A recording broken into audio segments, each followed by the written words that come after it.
What's good, everybody? Welcome to the podcast that Neo decided to just impromptu put on me to start Absolutely, out of bro. nowhere. He was like, "All right, so you're gonna start this off." I'm like, "No, what? It's your Absolutely, podcast. All right, ready? dude. 3, 2, 1, and then here we are." Yeah, bro, So, it was a perfect idea. That was the best intro ever. It's literally just yes, you I'm shitting sure. I'm on sure me. it went flawlessly. It did, bro.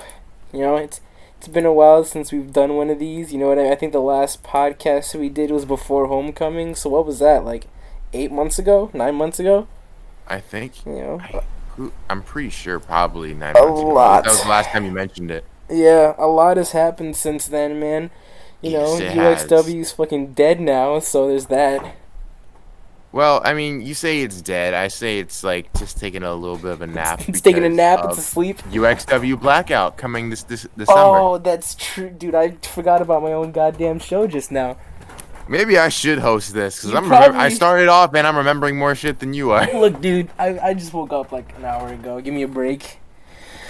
Uh, yeah, man. It's been a lot. You know, you and I have By the way, obviously. you are cutting out like a lot for some reason. Oh Lord, oh Lord, this is gonna be a rough At one. least it might go through for like the capture, It but for might me, come through for you the are like capture. stuttering like a lot for some reason. Is this better? I think so. I Okay, think well, so. let's hope that that's better. Otherwise, this is gonna be it's gonna be a long, long process. Jeffy, Um, edit this out. Yeah, fuck Jeffy. I What? mean, wait, What? sorry, I like Jeffy. Although Bob is the better NPC. Everyone knows that. Anyway. Yeah, man, our last show was Wicked Tides 2. You had a great showing at that event. You know what I mean? Oh yeah. You really did Tyrell super dirty, bro. I'm not even gonna lie. You did that man very dirty. But I We're gonna get into that later. yeah, we'll get into that later. I don't even know where to start, bro. I'm so unprepared for this. I just texted you like, "Do you want to do it?" And you were like, "Yeah, I'm Yeah, down." And I'm like, you've "Okay." And been then I you've gave been it having this literally. planned out more than anybody. You I just gave like it the only thing I have to literally. do is talk, and that's my specialty. I So gave it literally no thought, bro. I figured that once I'd be in a call with you, it would all come to me, and that's just not happening. But I guess we could just start from the beginning. Like, what did you like about UXW, and what made you come back after dipping your first run? I think, well, there's that's a double-sided question if I'm being honest, or answer if I'm being honest. But the main thing I liked about UXW is something that you took from VCW, admittingly, That's is true. I did the rob fact you. that it was very, I don't even say rob, because I wanted to be in a place like VCW. It was very open. It was very reflective to like personal preference. Like you didn't really tell people to do something if they didn't Mhm. want to do it. Mhm. You would like pitch ideas, but you were always like working on other people's like individual characters. You had to really be just terrible or just not good at pro wrestling at all if you found yourself like being lost in the shuffle in a place like UXW because you always were And ready to work with anybody, the thing and is too, that's something like that's really rare. you're saying that right, but what people don't realize is there were people like that. You know what I mean? That just completely struck out, which it's unfortunate. I don't want to throw any names out there, but there were a few characters who were originally doing great, and then they changed their gimmicks, and then people just hated them after that. Like that's Um, the thing, like that's completely on them. Like you yeah, never put someone in a situation where you put them in like basically a dead corner where like if yeah, you win this, you're going to go up. If you lose this, you're basically already dead in the water. I yeah, never saw that with anybody in UXW. yeah. And I tried with a lot of people, man. There were some people who just I don't know. I don't want to say they didn't have it in them because I truly believe that everybody has that, like, that star power. It's just finding what's most natural to you. But there were just some people where no matter how many balls I threw at them, they just kept striking out, and it's Yeah, and unfortunate. that happens. I mean, I've seen it a lot. And the thing is, like, you never put too much faith in somebody. I Mhm. cannot tell you how many times, especially now, um, where they'll hype up someone's big debut or return, and it just falls It flat. falls And I've flat. been Yeah. victim of Yep. I've been victim of being that myself too. So Yep. like it when you do that, you risk two things: either over pushing someone that like exceeds someone who should be getting that spotlight, Mhm. or just putting so much pressure and spotlight on them that if they don't match up and meet it, then they're just considered a jobber. Yep. Versus like you expect them to come in like a Brock Lesnar type of character or Drew McIntyre and they get coming destroyed. back. Yep. Yeah, it was hard. Not even destroyed, but just average. Yeah, and then they're already dead. It was really hard for UXW because I was like, I mean, as I'm sure you know, like I didn't believe in #1 contendership matches. You know what I mean? I thought that was like, I'm not saying that I'm against it. Like, you know, it has its place in some other feds, but for a place like UXW, I was like, I'll know whether or not you deserve a title shot. You know what I mean? Like, you don't have to prove that to me because you can win a single match that everything rides on. You know. So I would I would be watching people, and then once they, showed me that they were worth something, then I would start kind of, I guess, grooming them for that title shot. I think the only titles that I had a legitimate #1 contendership match for was probably the tag team. But that's pretty much it, dude. Like, everything else, it was always just like, I would say it's a #1 contendership match, but it was really just a match between two people who were pretty much already chosen. Like, no matter what, it's going to be one of you two. So, it's pretty much just who gets it first. And I think in certain places, that's pretty detrimental, but you did it smart. Like, because I think no one really knows their product more than the person who made it. And in other places, I could see someone trying that method and tanking, like kind of being really biased. But there are people who you didn't even like, who you gave an opportunity to with that strategy. Yep. And it makes me wonder, how different would Ro-Wrestling as a whole be if they adopted that policy of not always doing a #1 contender? Because I mean, they don't even always do that for real wrestling. Yep. Having a #1 contender every single time, like a playoff every month. That's hard. It is. Someone's gonna end up losing who really doesn't deserve it. You have off days. You know what I mean? Like, there's some people, you have an off day and everything riding on that. I personally think it's just unfair. Yeah, it's a key. I mean, I wouldn't say it's unfair because it does truly test. Unfair to their best, talent. But, you know what I mean? Unfair to their talent. They have to be on their shit at all times, and that's not always the case. And I'm definitely living proof of that because. I think I'm probably the best example of someone who can have a great character left and right, but will have his off days. And that just makes me human. I'm not going to walk in and be fucking Sama Club or Brutal Damon every single match. Nor would I even really want to, because at that point, I'm no longer fighting my competition. I'm competing with myself to keep myself fresh. Yep. And that's hard. And if I lose, then it's damn, I'm really at the bottom now. Because if I lose this, it's just downhill from there. Yep. So... And you and Brock are the best examples of that in UXW. You came in, you fought for the World Championship twice, didn't work out, you took some time off, you came back with a vengeance, and then, you won the Pure Championship. Some personal stuff happened, you had to drop it. It's just, you have off times, and then you come back and, you destroyed the competition, you regained your belt. Brock, he had a whole storyline built around him.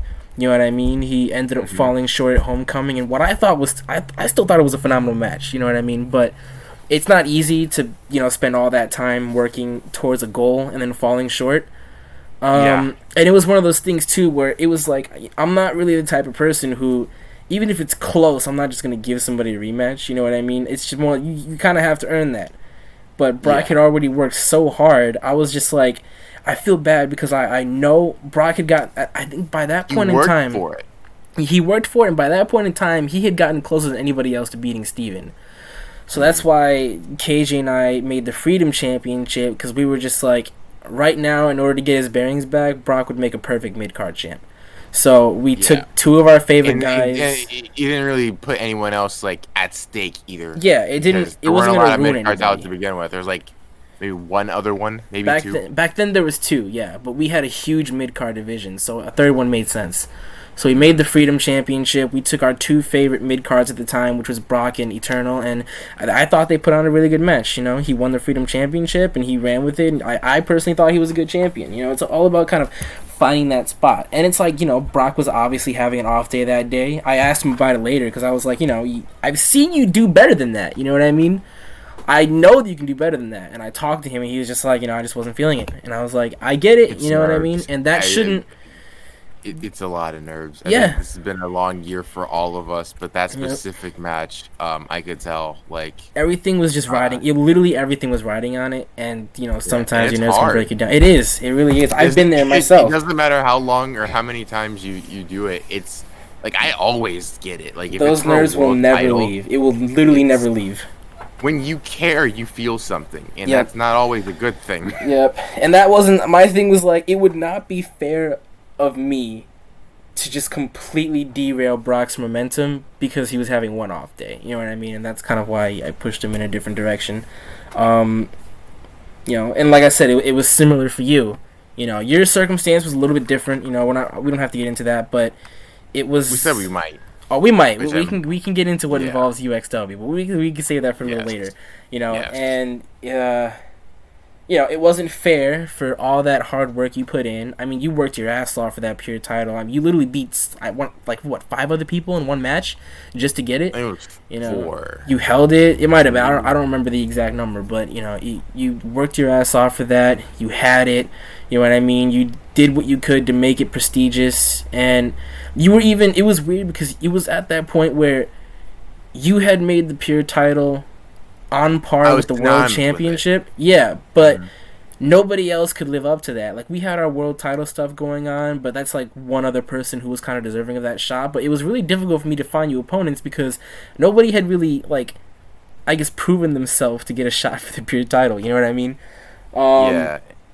So, and that's why when you left, I had to do a tournament because I was like, I can't just do it one-on-one because there's nobody who really deserves that one-on-one match. So I had to do the tournament. Tyrells ended up winning. You gave your speech, and you parted with the belt, and then you came back with a vengeance and won it back. And that's like, I'm just thinking about how the circumstances with that match gets me like excited or just like satisfied.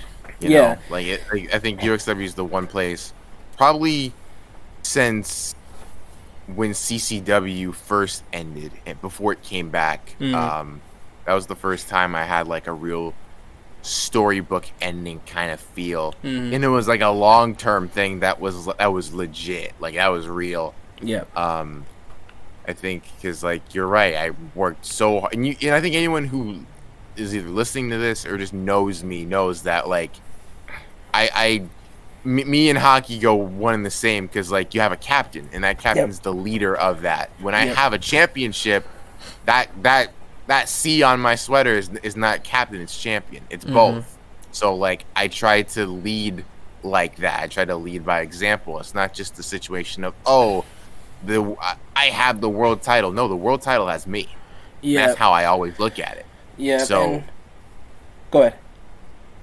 Just like with I think any championship that I have, I always try to make it like my belt. That's my thing. If this is your first time watching, you're gonna definitely know my name at the end of it, or at least remember it.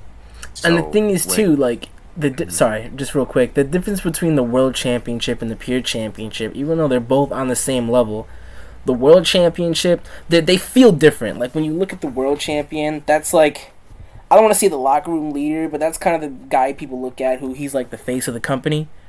But the pure title feels more like the face of the roster, if that makes sense, because it's less so what you're putting out there for the company versus a man for the people. Yeah, it's like the world championship is what everybody outside of UXW looks at. It's what everybody outside of UXW gets to see. But the pure championship is like what everybody on the inside recognizes as you're also the top dog, And that's what I think made the pure special, because the pure was less for show and more for... less for show. Oh my god, don't start with that. It was less for show and more for the work. You know what I mean? Like, it's not the type of title that you're gonna go and slap on your bio. You know what I mean? And be like, oh, look at me, I won this. But it's more so the title where anybody who knows UXW, anybody who's on the inside, they know that like that is a top prize and you worked your ass off for it. It's similar to what a lot of sports teams do. Like, you have a most valuable player for every game, or like MVP or anything like that.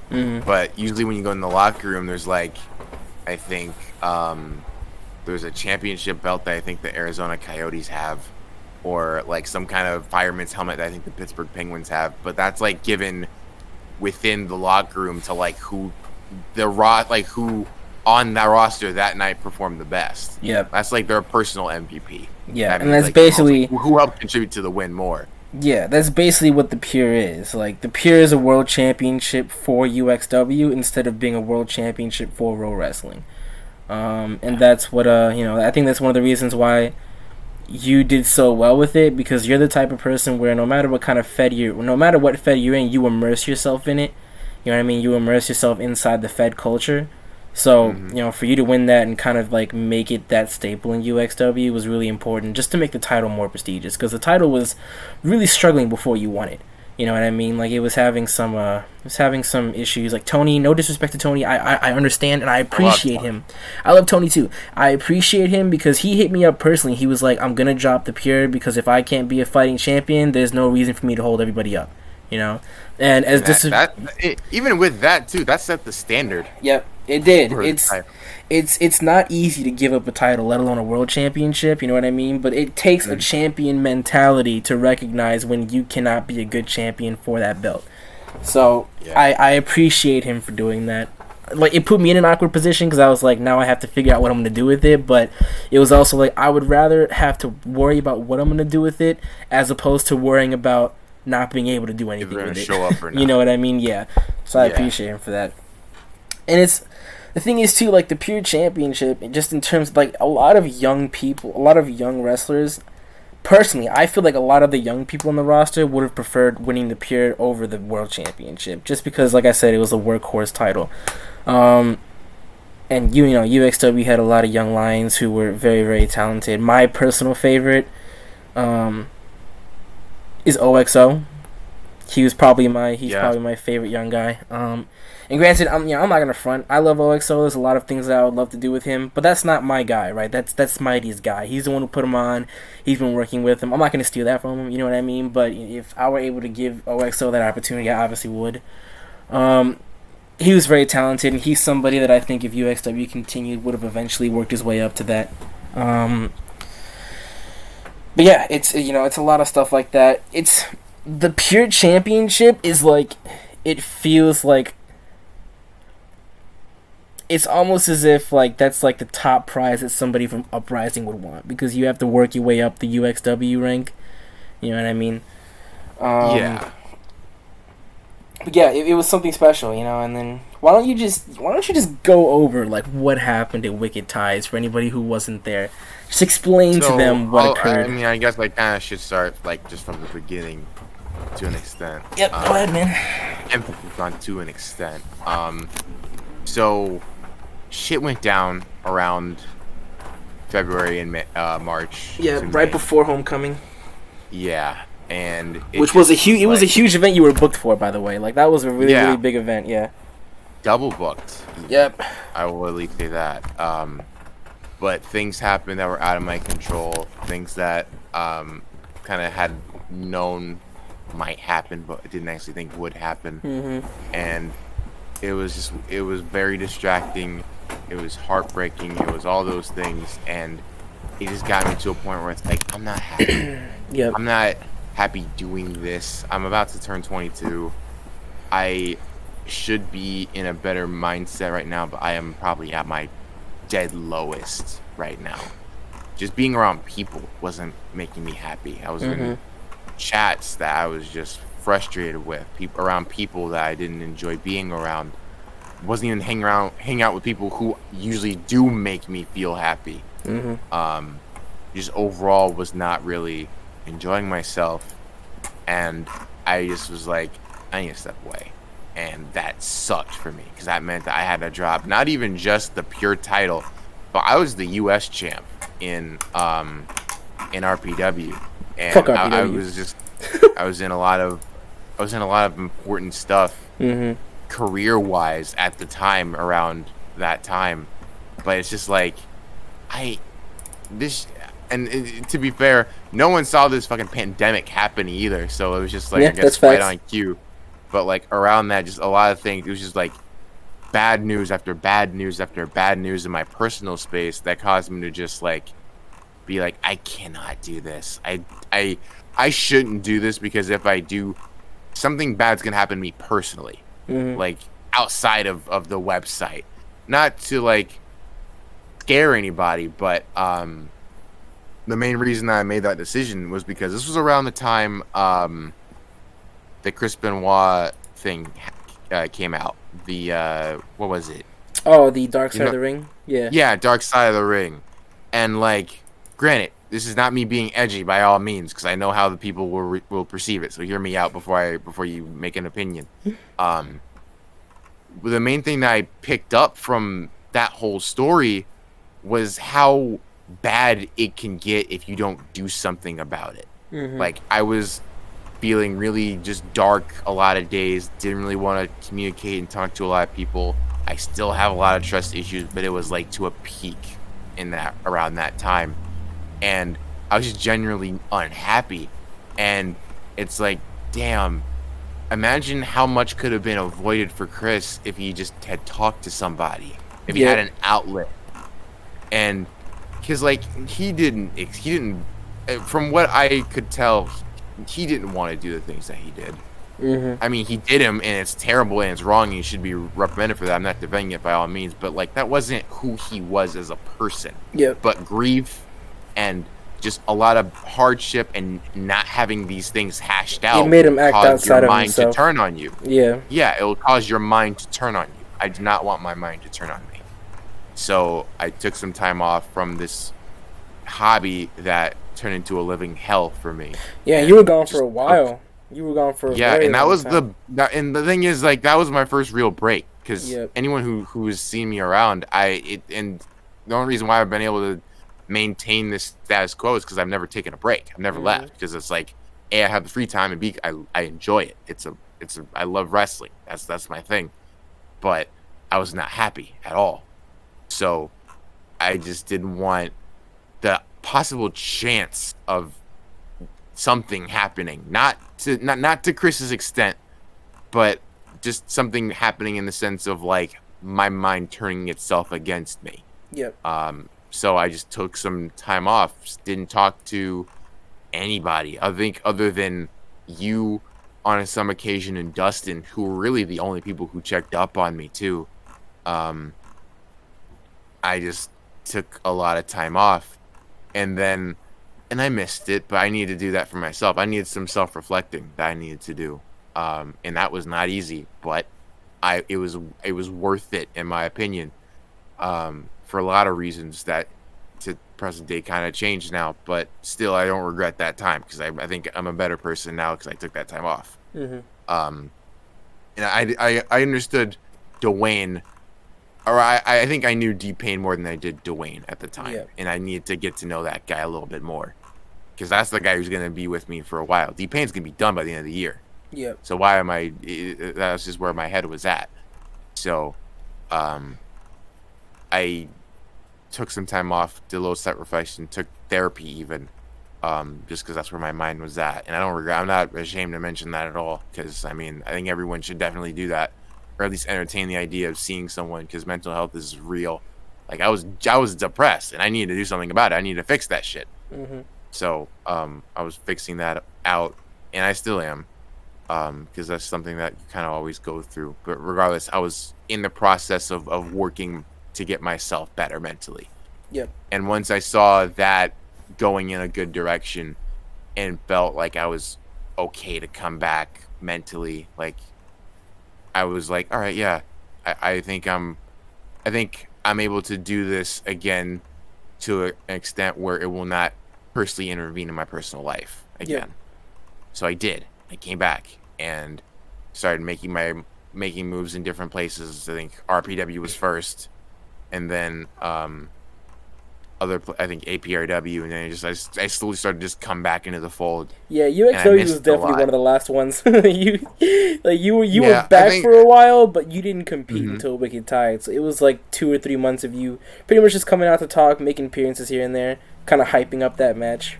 Yeah, just kind of like staying in the fold. Yeah. And it's like I really wanted to compete, and I still enjoyed it, but it's like at the same time, I had a lot of vengeance. Because of that because of the previous shit that had happened that had caused me to take that break, I was furious for a lot of reasons. And even then, I remember distinctly, you told Tyros at UXW Danger that, like, you better respect this belt because I'm not losing it, I'm not losing it because I lost, I'm losing it because I have to, or whatever, like, you had to give it up. So you were basically warning him, like, if you don't respect the belt, I will come back for it. Yeah, and I mean, I'm not gonna shit on Ty because I mean I've known him for years. Yeah, we were never always close, but like I always knew him, and I have a lot of respect for him as a competitor and a person. mm-hmm. But he did not do that title justice compared to the person who had just held it. Mm-hmm. Now, sure, I will at least put myself on this pedestal saying I didn't make that job easy on the motherfucker, but I think he could have at least done a little bit better. What could he have done better? I don't know. Maybe because like it's a tricky subject. It's up to personal opinion. Yeah. But for me, I felt like he could have done better. But even if he did, I'd never lost the title. You were still the lineal champion. Yeah, it's like I hated dropping it just to begin with. So I was angry, not even so much because he didn't treat it justice, but because I want it back. Yep. So the whole build up was really a redemption story because like I was overcoming all of these things that had forced me to drop the one thing that I really cared about on the site, which was not only just Ro-Wrestling but championships. Yeah. It's a standard. It's you have when you hold a title, in my opinion, you hold a torch, and everyone pays attention to that torch, and you can do what you want with that torch. For me, it's to be a leader, be a captain, be a role model, be all those things. And I still think it's weird to this day. People will look up to me, so it's like, all right, I'm gonna keep that up. I didn't ask for it, but this is the role. This is the card that this is the deck that I was handed, so I'm gonna honor. I'm gonna hold it with pride. So the whole story going into that match was just like redeeming everything that I had never truly lost. Yep. Or if anything, I was finding it again. Yep. So that's why I went all out with with that entrance, with the match. Let me tell you guys, for anyone who's watching this, Dewey's entrance was the only one that I had zero hand in. This man literally told me, you put it in like the day before the show, and he didn't tell me what it was. All he did was tell me what to do when the entrance started. Yeah, and I was nervous because I hadn't seen the whole entrance. I saw bits and pieces of it, obviously, because I had to put it into the venue. But in terms of the full thing together, I didn't know. You know what I mean? So I was pretty much music either. Yeah, I didn't hear the music. I wasn't able to usually we practice all the entrances, not everybody gets a special entrance. It's really just for the bigger matches, but for those who have gotten special entrances, we practice it. You know what I mean? And it's like I didn't get to do that with Dewey. So I was just as much of a fanboy watching that as everybody else, and the pop was insane, dude. Everybody lost their shit. Somewhere on YouTube, I know you gave me. It is on YouTube right now. Yeah, I'm not trying to diss the guy who filmed it. I appreciate you for filming it, but bro, you did a really bad fucking job. I'm not gonna lie, you did horrible. But the fact that it's still, the chat was so bad. Yeah, the fact that it was still filmed, Yeah, and the funny thing is, what that entrance was even themed off of. It was themed off of League of Legends, and I don't even play it. He doesn't even play the game. He made Brock and KB mad as hell. Yeah, because Brock and KB, anyone who just pays attention to them on Twitter or knows them knows that they play that all the time. And Tash, they always play League of Legends, and I played it on occasion. I'm terrible at it, but I've always liked the characters, and I think one day me, Kevin, Brock, and Tash were in a call, and we were listening to the voices, the voiceovers that were in it. And I think it was either me or Kevin who was like, "You should use this for an entrance, Brock." And then Brock never did it. So I'm just sitting. I'm sitting here thinking about, damn, how do I make this entrance special? And I even gave you some ideas of what I was going to do. Yep. And at the same time, when I was going through them, it's I don't like that. It's associating things I don't want. You changed your mind at least 3 or 4 times, working on your Yeah, because I'm sitting here do I want this involved? Do I not? no, Yeah. fuck it. This is my entity. This is my story. I'm not Yep, gonna and let it anyone was a else intervene big it was a big shock for me too, because I had asked you about an entrance for Homecoming, and you didn't want to do anything. You were just like, nah, I'm just gonna go. Again, I was also at a. The thing is, I wasn't inspired. Yeah, I was that saying, might like, be. Yeah, that could very well be it. But it was a shock for me, because I was just like, yeah, huh. because I'm the entrance guy when it comes to these big events. Everyone has since RWU. I've always done like really big entrances and stuff. So Yeah. lately, I just haven't had like a chance to really go all out. I never had a story that was super engaging that told my or reflected how I personally felt. Cause I'm not Yeah, gonna but just with that wing one, it. you almost had to. You know what I mean? Like, you almost didn't have any Yeah. choice but to go all out. So, and you did. You delivered. I even asked Tyrells. I was like, "Do you want a special entrance?" He's like, "No, it's okay. I'll just come out." And I was like, "Dude, I haven't seen what Dewey's done, but I know it's huge. I think you should do an entrance." And he was like, "No, it's fine." But then it ended up. I don't know. He ended up. It almost felt like the moment the champion walked out, he instantly became the underdog just because of your entrance alone. You know what I mean? Yeah, Like, yeah. I picked a lot of things from my past. Flames came from when just like my old aesthetic of like red and orange, which I never really wear that often anymore. It's usually just red, silver, and black. The eyes were from a lot of manias in the past. Cause I think ORW specifically, just because I had like the neon stuff going on, and that was super dope. oh, I remember that. I actually remember that. Yeah, and just the whole story was like I'm bringing back a side of me that has been asleep for way too long, and like that was what the whole entrance encompassed. And it's like I am going to do everything in my power to get back something that I never lost, because that's what it's going to take. Yeah. Like I can no longer be this soft guy. It's time to wake up. I'm back. Yep. Simple. Yep, Point. for sure. Period. Paragraph. So I'm just glad that everyone liked it. I know Brock and KB were screaming their heads off because I was in a call with them at the time too. During my entrance, I'm like, guys, just watch this. And Brock whispered me like, "What the fuck?" Yeah, because hey, he had done this amazing I was Godzilla just about to entrance. say Brock shouldn't even be complaining, because he's, out of everybody in the UXW roster as a whole, he's had the best entrances put together. He had the Terminator entrance at Homecoming, you know what I mean? He had the Spawn entrance at Danger. He had the Godzilla entrance at Wicked Tides. But he was he was salty. He didn't get the League of Legends entrance. He's always has had amazing big entrances and stuff. I haven't had a big entrance in a long time. Did you even that people see can his remember. Terminator entrance, dude? Yeah. I went all out for that. I went all out for the Godzilla one. I made him a fucking suit of armor off of King Ghidorah. He was mad he didn't get the League of Legends entrance. Like I hadn't done a big entrance since like my Avalanche themed one, which was, I think, still personally one of my favorites, just because it was themed off of like something that I care about a lot in the Colorado Avalanche. Yeah. But with that entrance having a bit of a story to it, like, I mean, again, it just matched like the voices and stuff. It was just because I just liked York. He seemed like a really rad guy. He seemed like a nice guy. I'd take him to lunch one time. But it was just like, it just all gelled so well, and it was perfect for Wicked Tides too. Like that entrance. Yeah, it was very fantasy like. Yeah, it was very fantasy. Like I don't always do those. Yep. All right, I'm gonna put you on the spot with a few questions here. All right. So, besides you, who do you think was the best UXW champion? Can't pick yourself. And best why? UXW champion. And why? Steven, because he was the longest in the first. Okay. I think. That's fair. Who do you think? No matter.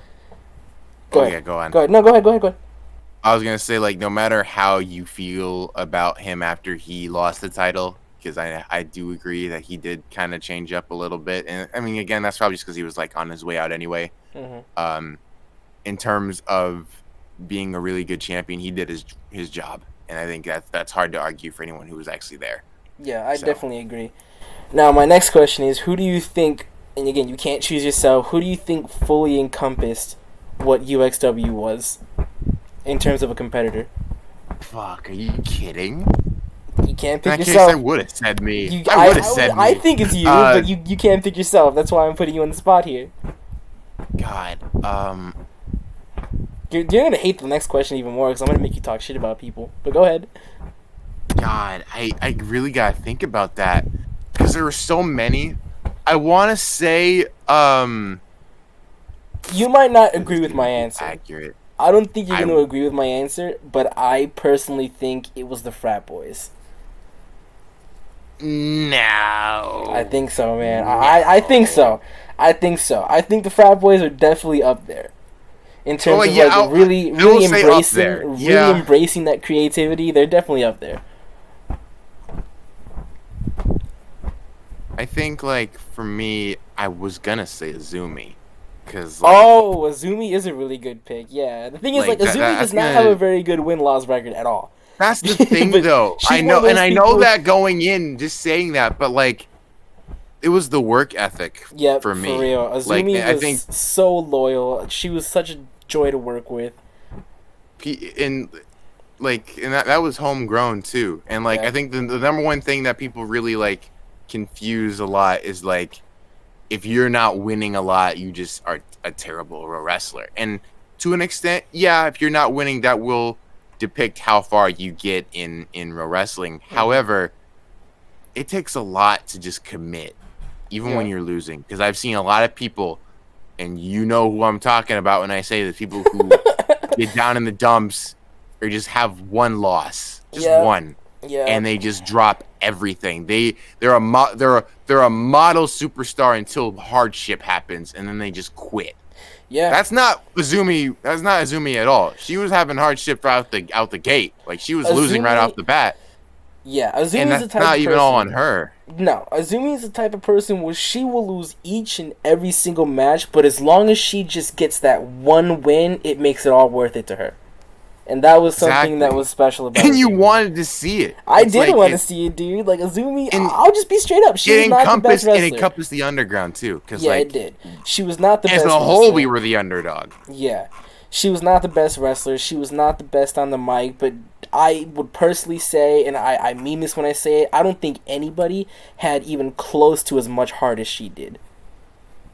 Like, that was something... That was something. I was losing as much as she did. I can't even say that I would stick around that. I know. Like, she was just so. I took a break after losing to Steven. Yeah, she was relentless, and then I'd come bro. back. She does not know the definition of giving up, and that's just something that I just wish that she was able to hone those skills, because with that work ethic and just a little bit of better play skill, like there was so much she would have been able to do, you know. And Azumi was a joy. I think that's a really good pick.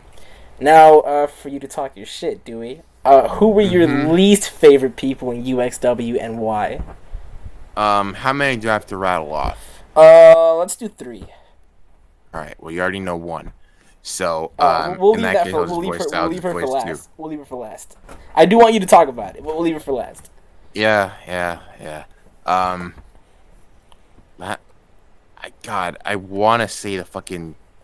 I'm just gonna rattle them all off. The fucking colony. They're pests. Like, hey, man, again, they had been fired and then rehired, but then fired again, but then rehired out of pity. They had Azumi's work ethic, but that's pretty much it. They had Azumi's work ethic, and they had the mouth of a straight cared. Up yeah, they definitely cared. They definitely cared, but their mouth did get them in trouble a lot. Yeah, that was my biggest problem. Like, don't talk shit, just fight. That's my main thing. The reason why I get away with the things that I do is that I don't go over here saying that I'll conquer the world. I'll conquer a country, or I'll conquer a state. Like, no, I'll just conquer this little city right here. Yeah.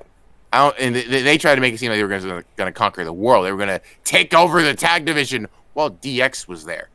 While other really good tag teams were there. And I don't know who the fuck you guys are. I get confidence, but motherfuckers, stay in your lane. So... And maybe that's just the old guy in me saying to like respect your elders, but I get that shit so often nowadays. It's like I'm so sick of that whole story of you old timer, you need to get out of the way and make room for the new ones, which is what so they overused. Yeah, it's always used on me specifically. I don't think I've had one promo this year where someone has not mentioned how I'm an old guy. How you're old. I'm like, damn, how is it that I've been here for 10 years and I'm still not out of material? You guys are here for like a month or two. Yeah, like less time than I have. You have so much time to come up with something different. If anything, if anyone who should be like out of material, it should be me. But yeah, I keep coming up with more. What's your excuse? Yeah. All right. So after the colony, who else you got? What's your number 2? The furries. That's it. And that's why? The tweet. And why? You got to say why. They were just so dumb. Like it. That's like fearing a guy named Cornbread. Would you fear a man named Cornbread? I probably wouldn't know. Exactly. Yeah. It's just like you expect me to be fearful and afraid that a furry biker club is gonna come in and wreck shop on UXW. It was a little disheartening for me because they were both. We're not Weenie Hut Juniors, bitch. Get it? Like you. The thing is, they had 2 perfectly fine gimmicks. That's what I was just about to say. And then they decided to do this. They were both ridiculously over when they were faces. And granted, I have a little bit of a hand in this because they wanted a heel turn, and I was like, "Go for it." You had my full support, but I thought that it was gonna be similar to what they were already doing, but as bad guys. You know what I mean? But it wasn't. But it's like, nah, just. Rathia gave you some fan fictions like, oh, so this is what you're doing. Hey, it kind of it didn't originally start out as being biker furries, but then like the frat boys kind of made fun of it, and then I guess they went all out with it. Owned up to it. It's like, why would you own up to that? Yeah, I don't know. Be them. You know me, I give people to do the freedom to like do whatever they want to do, but there were some things with that I was just like, I don't think that's gonna work. But I don't want to sit here. I don't want to sit here and tell them that because then that's me stunting their creativity. You know what I mean? Yeah, I would at least give them. If it was me, if they had pitched that idea to me, I would have at least pitched something else.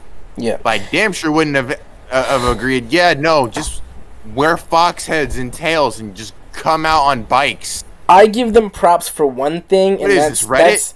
I give them props for taking a chance. It was a hit and a miss. It was a swing and a miss, but it's there are people who will literally spend their entire careers and never take a risk on anything. You know what I mean? But they did. And to be fair to Rathia, because he had the whole Wolven one gimmick. Well, no, he was. What was he? He was the Edge, which that gimmick wasn't bad. I actually liked that because it had like a little Hitman feel to it, and. Granted, he lost all the title fights while he was doing that, but every single title fight that he lost was by one fall. It was always very close. So even in loss, he still felt like a top-tier player. You know what I mean? Yeah. It's just, for me personally, when it comes to what I would do, and that's why, like, I'm not trying to say what I say is law, because this is just my personal preference. Yeah. I didn't really care for it. Wasn't really my favorite character that he's done. The Wolven one was like his best one. But I agree. I think the Wolven one was the Edge one where he looked like a broke great value Lemmy from Motorhead. I couldn't get with that character, and I couldn't see anyone else getting with it either. So, I think he was over because of everything else. Like, it wasn't his character that put him over. I think it was just, like I said, he was always just ever so close. A swell guy. Yeah, like that's why he was really, really over. But regardless, this third one that you were saving. So who is that third one? Dewey. See, I know a couple of days ago we had talked about how I was like, yeah, no, fine, fuck it, we'll talk about the situation. Now that we're actually here, it's like, damn, I gotta relive this. Okay, listen. The third time. We'll set some ground rules for it. All right. We will not mention anything that happened outside of the actual UXW Fed. In that case, this is more something that like is involving you. Okay, yeah, but you're the one who named her on your list. Unless you want to switch your third one. I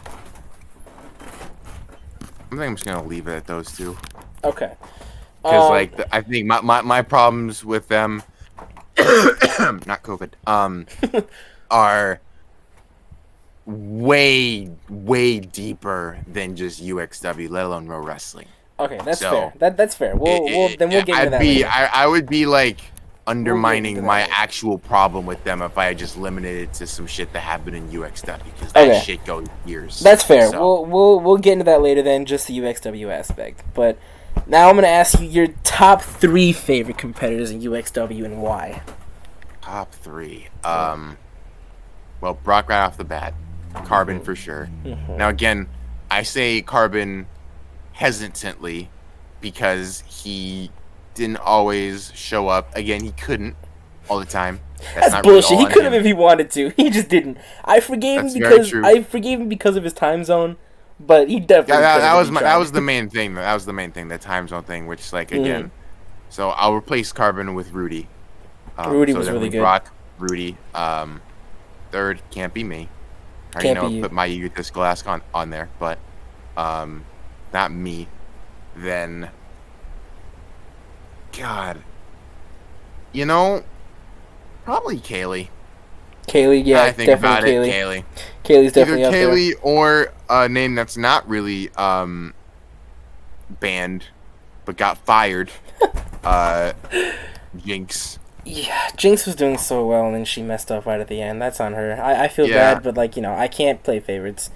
And it's there, and I think, and they understood that too. Yeah, she recognizes that, but I'm just like, listen, I've personally forgiven her. It's just one of those things where, because of all these things that built up, I couldn't not fire her. You know what I mean? It was one of those things where if it was anybody else, no question. Yeah, but I was like, sure. I have to. Yeah, absolutely. With I think my top 3 of all time, you're definitely one of them.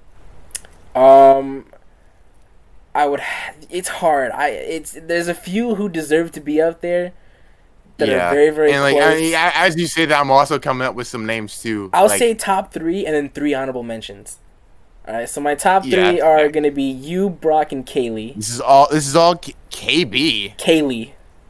Oh, Haley. I'm like, what the fuck? Kaylee. Kevin, he had like 3 matches tops. No, yeah, Kaylee. Okay. You, Brock, and Kaylee, and then my honorable mentions are gonna be KJ as the mime.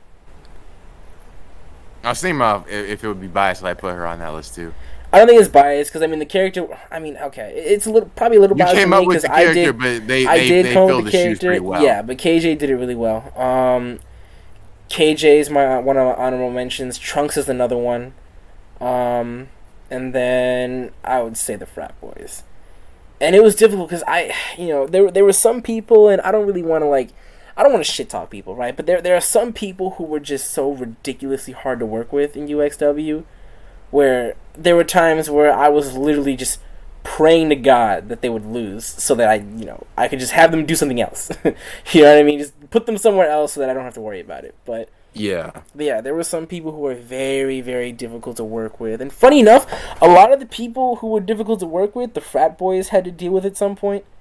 And the Frat Boys are team players, but they're team players in a sense where if you're not willing to play team, then they won't either.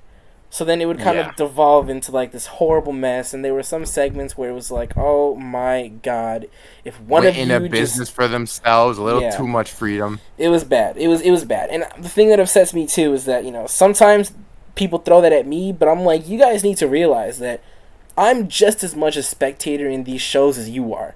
You know what I mean? When I say I have no hand in what's going on, I mean I literally have no hand in what's going on. I make the props, I put them in there, and I trust the performers to go in and do what they gotta do. You know what I mean? I'm a very, very hands-off Fed owner, and if it's something really, really bad, then I'll step in, but it's very rare that happens, you know what I mean? So for me to watch stuff like that during my show, it was difficult for me to watch, and it made me very upset. There were days where I'd be very, very pissed off. I think I was in a call with you. Understand that. I was in a call with you during one of those instances. I'll type it in the chat because the chat's not going to be here. Just so you know which one I'm talking about. I got a few on my mind now. I think I already, And that one... That was the one I was thinking of. I was so angry, dude. I cannot tell you how pissed off I was. I was like, what the fuck?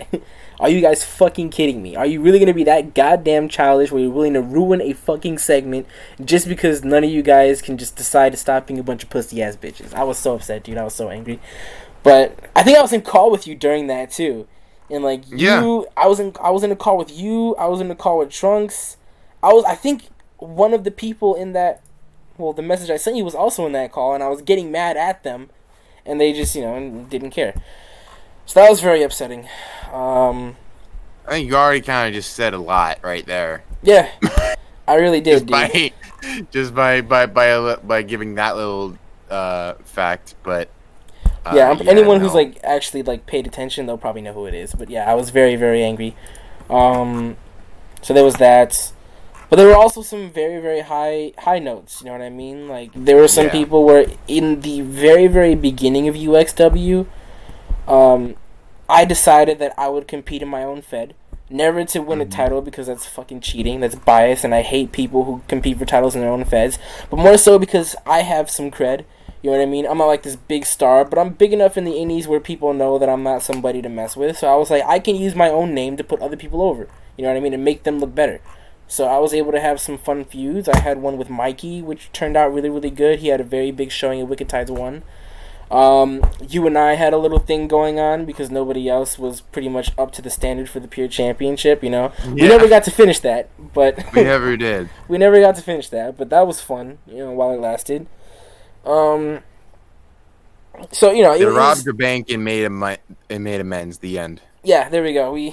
I fucking... That's the end of that story. It's all canon. Yeah, it's all, it's all canon. Speaking of which, like, the UXW canon is probably one of the fucking wackiest ones out of every Fed ever. Like, we... I think fucking had alien XTW ships. has like a one up over you because they literally ran a guy Oh, over. I forgot about XTW. Yeah, XTW is probably the one that's worse than ours. But we had I think aliens. worse is the best way to put it because that's we some had Connor, great fucking- guy. oh I my know, God. but some of the shit that I saw him get away with, I'm like, what the fuck Yeah, is this? some of Connor's very hit or miss. Sometimes he's brilliant. Sometimes he's what the fuck are you thinking? Yeah, Yeah. I don't know. XTW it's a fun Fed though. He's got some work to do. A good amount of work to do, but I think maybe in a year or two, if he's still doing it, it'll be in a very, very good position.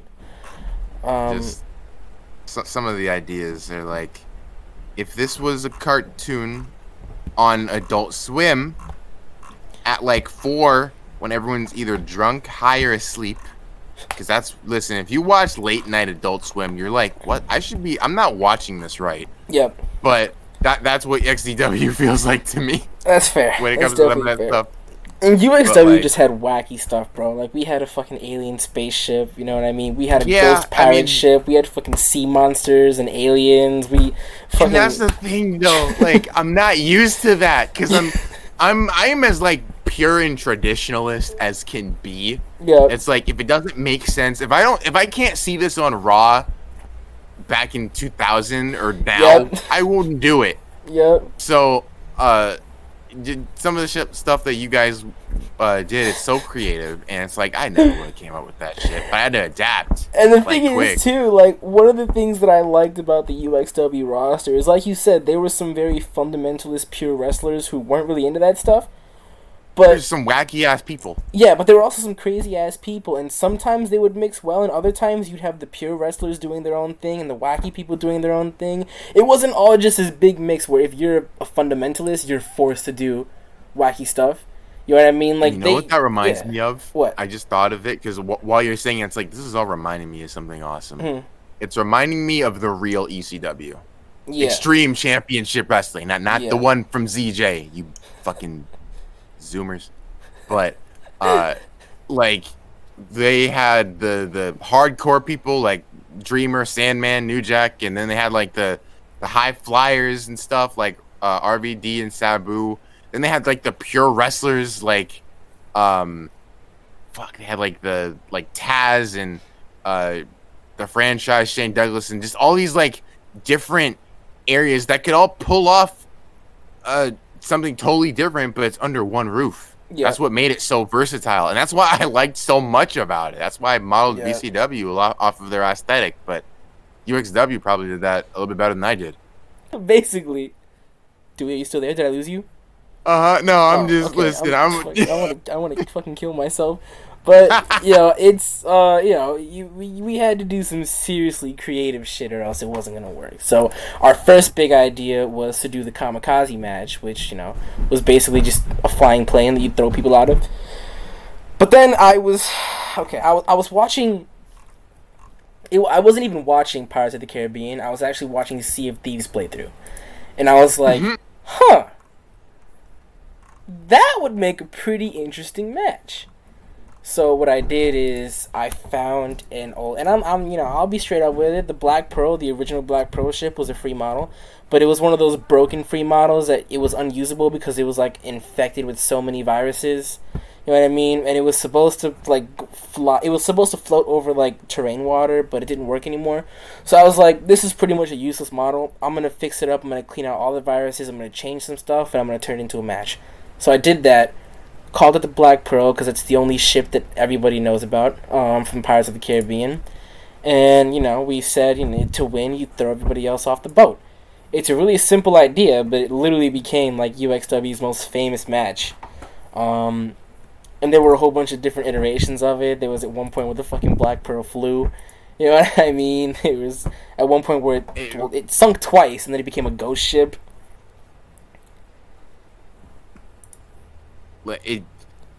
That's some shit that I never would have done. The most creative thing that involved everyone I did was involving the fucking Sony Cup, which I think if you were not there for the original VCW, you would not even understand why it's even called that.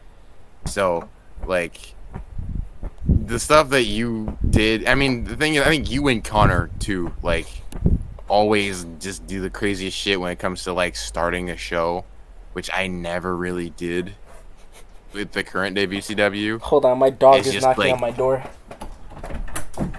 Hey, mama. Dog? My I thought dog. you mean, oh. Up. Don't talk to your sister that way. Her too.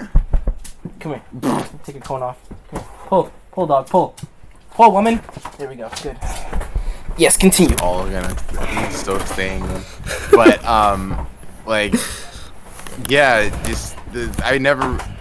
The level of creativity that you guys were not only going to go, or I mean, willing to do. Oh, we're gonna go into what we were gonna do. Yeah, go ahead, continue. It was just like, it's crazy to me, and it makes me like actually question my own creativity because like I think too practical. I think maybe a little too inside the box. Sometimes you gotta step out, bro. Sometimes you gotta, like, that's one thing that KG and I told ourselves at the beginning. We said that we're not gonna take ourselves too seriously. Because that's one problem we thought that JHW had, where it was at that point where it just wasn't as good as it used to be. And once again, this is no disrespect to Nemesis at all. Like I said, he and I are cool now. But at the time, like, it just wasn't as good as it used to be. And they were kind of just riding on past nostalgia and relying on the fact that it's a legendary fed, that they weren't really able to step out and try something new and listen to their roster. You know what I mean? Yeah. So for us, we're just like, we thought about you and VCW and how you were big on creative freedom. And, you have all these people who are like, oh, creative freedom can't work in the mainstream, it's too big. But I call bullshit because you made it work.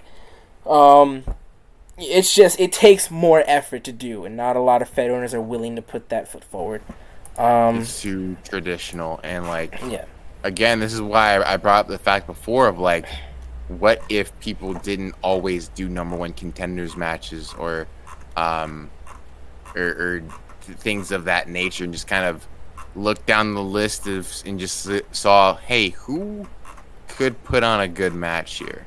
Yeah. And I mean, again, maybe that's just me being biased because I think with the way my character is, I gel in literally every situation. So it's like there's definitely, if I had been given the opportunities that I was in UXW and like AXW, for example, I definitely would be, I guess, a little even happier in Ro-Wrestling because I'd be getting those opportunities. Yeah. But like, yeah, it's all personal preference, I guess. It sucks because I'm not gonna be able to have those moments for much longer, but yeah, and that was my thing. Sorry, go ahead. You guys did better. No, I was just saying that's all stuff that you guys did probably better than anybody. Yeah, I that was my thing too, because I don't know how many people know my history in VCW, but you took a really, really big chance on me. You know what I mean? Like you took a really really big, and it was really just, I think you really just did it to spite RCC, if I'm not mistaken, just because of how I'm RCC did me dirty. knowing how petty I was back then. You're probably right on the money. I just don't realize it until you just said it. I think you did it to spite RCC, and I think it was also because like every big Fed kind of had their top prospect, and you didn't really have one at the time. You know, and I You used to look be. at it like that. I didn't even notice. I I hated that used whole to be. prospect shit. Yeah, If I'm being honest. I used to be RW's big dog with Alonzo when he and I were tight, and then that fell out. I dipped, and then I started going to VCW, and you were just kind of like, "Fuck it, let's see how far this kid can go."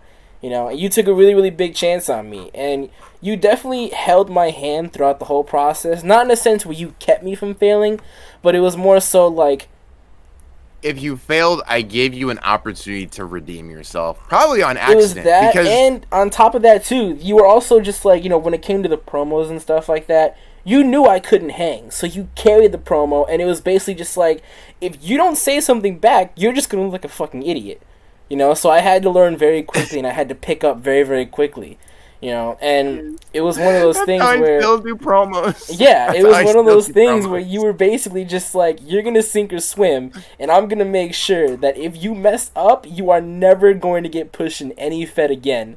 So, there was just so much riding on it to the point where I kind of had to rise to the occasion. I would have been fucked. So, I did. And then when I started doing UXW, I was like, I can adopt that policy, just maybe, a little less antagonistic. And that's that's basically what I ended up doing. I was like, I will give you all of the tools to be the best version of yourself you can be, but it's up to you to utilize it. Like, I don't know, and maybe this is like me kind of going against what I said earlier.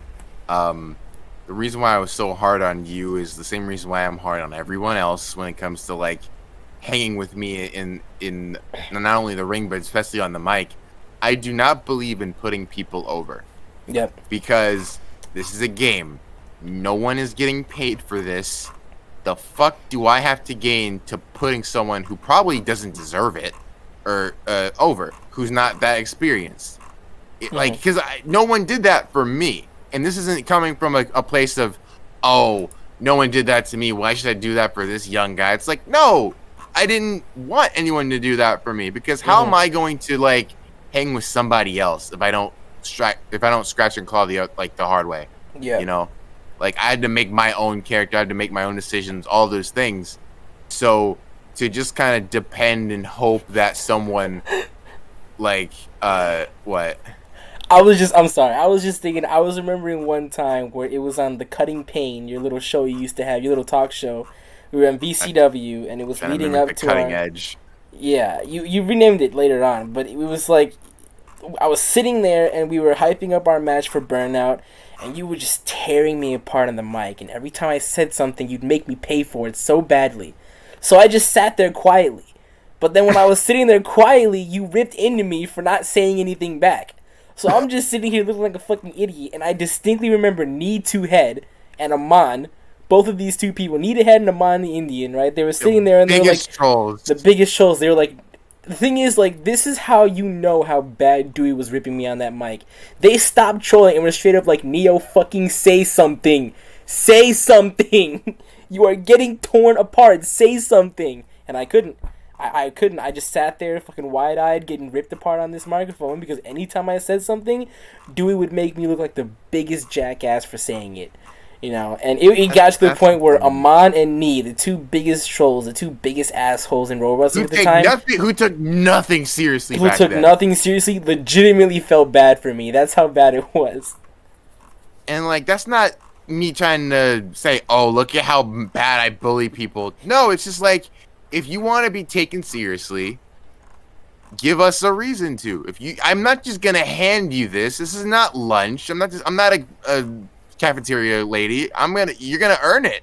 Yeah, and I think maybe by like the third or fourth promo we were in, that's when I started to I couldn't really hang yet, but it was like I wasn't just sitting there. I said something back. I was able to throw some back, you know what I mean? And at that point, people were like, okay, it's not just a bonfire now. He's at least speaking. He's trying now. Yeah. There's so many times where like people still to this day will do that. They I felt bad. They'll just say, Asher. I felt so I bad for didn't. Asher at JHW. I was I Asher. didn't. If you're listening to this, bro, I'm really sorry. Like, one, I was the champion, Again, so I had to I rip into didn't. you. I really had to rip into you, but he was just sitting there silent because there's nothing he could say because I was doing what you did to me, and you had all these people in the crowd who were like, Asher, please, Asher, this is not a good look, man. Please. I That's felt the bad thing, though. after. I was like, I really just dogged him on the mic. I was like, why? What was I, I, I didn't even know what to say. I was like, I feel bad. I feel bad that I did him like that. But again, I had to play this part. You know what I mean? That's the thing, though. Like, people, especially in this community back then and now, can smell bullshit from a mile away. Well, at least some people can. Other people kind of just live with it and deal with it and play Arsenal with them from time to time. But, like, they can smell bullshit from a mile away. So, what good is it to just put you over and just... Because when the match happens and you don't deliver, despite me just kind of making it seem like you could, that's going to make it seem worse. Yeah. Because you had all these expectations on you, and like all these, it turns into, oh my god, it was he got beat like 5-1. What happened? It's like, no, if I had gone ham in the promo and the build up for this, pointing out all the facts that I was avoiding to make you look good, that's just gonna make a lot. It's gonna do a lot more harm than good to you because you said all this shit and now you can't back it up. Yeah, exactly. Versus, And let the me just thing shut with you that too, down now. like, Come up with something. Now you're the underdog. Now if Yeah. you get beat, it's gonna look bad, but every loss does. It won't be as bad as before. They'll just be expecting you to do better next time. Though there will be a next time. yeah, and with you, it was like you tried to bury me at first. You know what I mean? Like, I didn't just come over to VCW from RWU and you were like open arms, like, let's make you a star. No, you were like, I fucking hate this kid. I want to ruin his career. Because you were too fucking nice. Yeah, you tried to bury me on like 3 different occasions, and I think I don't remember what match it was that kind of earned your respect, but there was at some point where you were just like, okay, I might have something for you. You know what I mean? And it was one of those things where, like I said, you didn't just pull the trigger on me. You had to see it for yourself first, and then when you did, you were like, we're gonna see how far he can go. You know, and then that's when you fucking disrespected me on the mic and made me hate myself. Funny story. I don't tell this story often. Are you sure you want to tell this story? I'm gonna tell this story. Are you story. sure you want to tell this story? Look, I was like 13 years old, so there's no shame in it. I was a little ass kid. This was like, I sure should. This was seven years ago. I was a little kid. Dewey made me cry. He legitimately made me cry. It was after the Royal Rumble match against Brock. Fuck you, Brock, for that match, by the way. I still don't forgive you. I had worked my ass off for that shot. You know what I mean? I had to win an entire FCA, which, VCW had some pretty good attendance back then. It was not easy. And... When the max was 30, a lot of people could have some pretty good attendance nowadays. Alright, that's a good point. But, the final 2 was Born Kid Lego and I. And Born Kid Lego and I were a tag team in TNX at the time. And I'll be straight up. Between us two, he was the better competitor.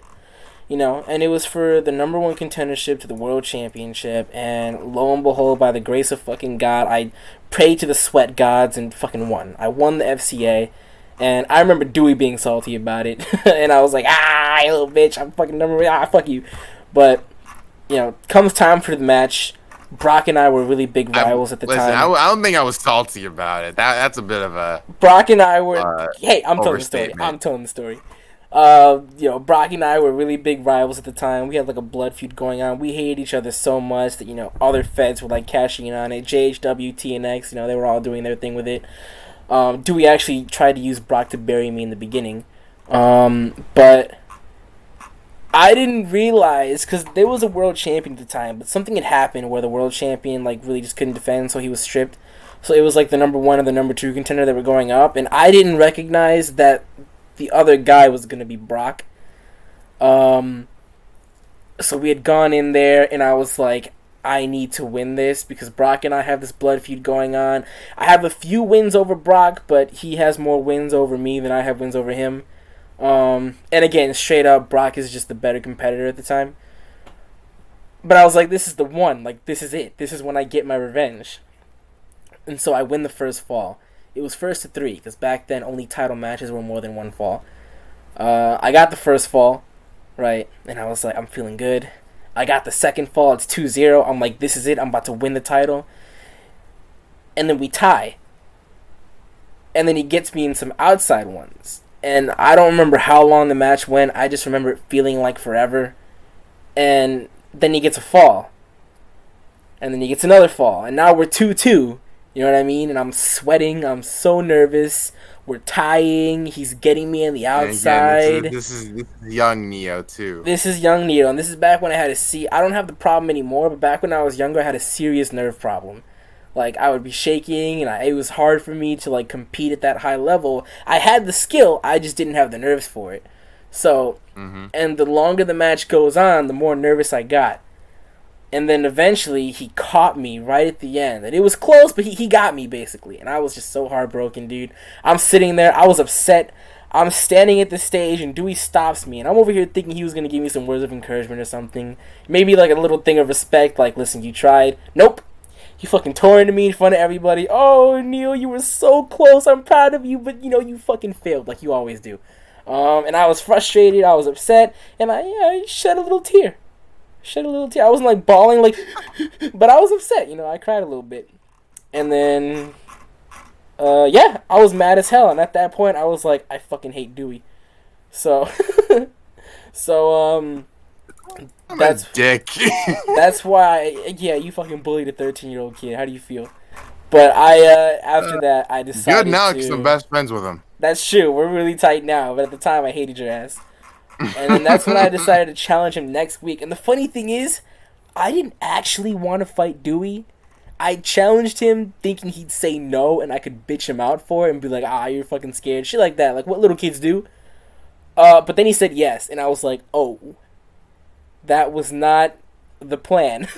So, like I said, after that, Dewey would just dog me on the mic week in after week out. He made me work for it, bro. He really put me through hell.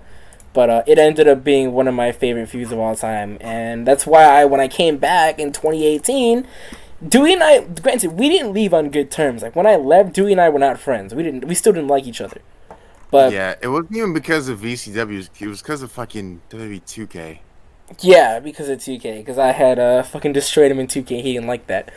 But I will not get in this fight with you right now. We're not having it. No. Go on. Shit. No, we're not doing this. All right, I swear to God, I will expose you right now as the fraud you are in 2K. We are not. No. Oh shit. Well, basically, I want to imagine Dewey didn't like that. That's the story. So, I also did it to Brock, and he also didn't like that. But, I ended up coming back, and, even though I hated him at the time, you grow older, you change. By this point, I'm 18 years old, I'm a grown-ass man now, and, you grow up.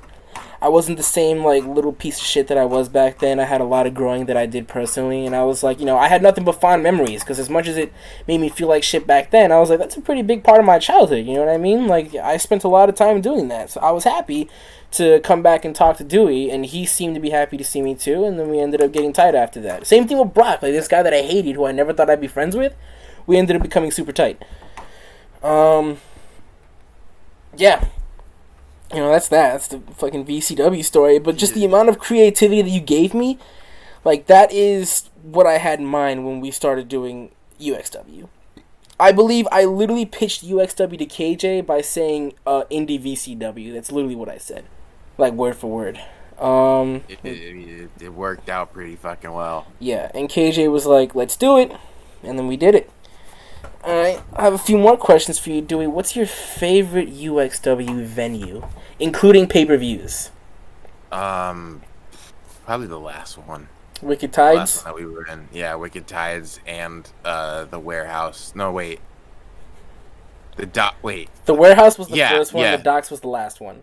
The Docks. Docks. The Docks is literally just Warehouse Remastered. That's what it is. Yeah, I think because you were a more refined builder with that too. Just personally, I enjoyed that one. The Daddy Dome will go down as my least favorite because of the memories that I shared in that venue. It's crazy because each venue UXW had, it was almost as if there was like a new generation in the roster that took over. You know what I mean? Like it changed every time. Like, the two top dogs in the Warehouse was Jinx and Steven. And then in the Daddy Dome, it was more so Brock and, she who will not be named. And then in the Docks, it was you and I would say Kaylee. in my personal opinion, off of that second statement, I think it was KJ. You think KJ Because was the that's when Daddy the whole Dome mime. powerhouse? Just because that's when the mime happened. That is true. That's when the mime kind of went all out. Those storylines, I thought they were fun, dude. I know not a lot of people like the supernatural stuff, but I had a lot of fun making that stuff for KJ. I personally, at the time, got tired of it because I had seen like about 3 Fiend gimmicks that week, but with the same aesthetic. But with you, it was very original. Themed similarly, but original. Yeah, it's hard. It's hard to do a unique supernatural thing. You know what I mean? It really is because like they're all gonna follow a very similar path. Like even now, the Fiend is like you can definitely draw inspiration from the Undertaker and Kane with that. You know what I mean? There's not much of a differentiation. There's just certain details that make it different, like the incorporation of the Firefly Funhouse. You know what I mean? And that makes like that's where the differences come in the small details. But in the overarching thing, a supernatural gimmick is a supernatural gimmick. Like realistically, what is gonna separate KJ's mime gimmick from Demon King Rudy, aside from the details?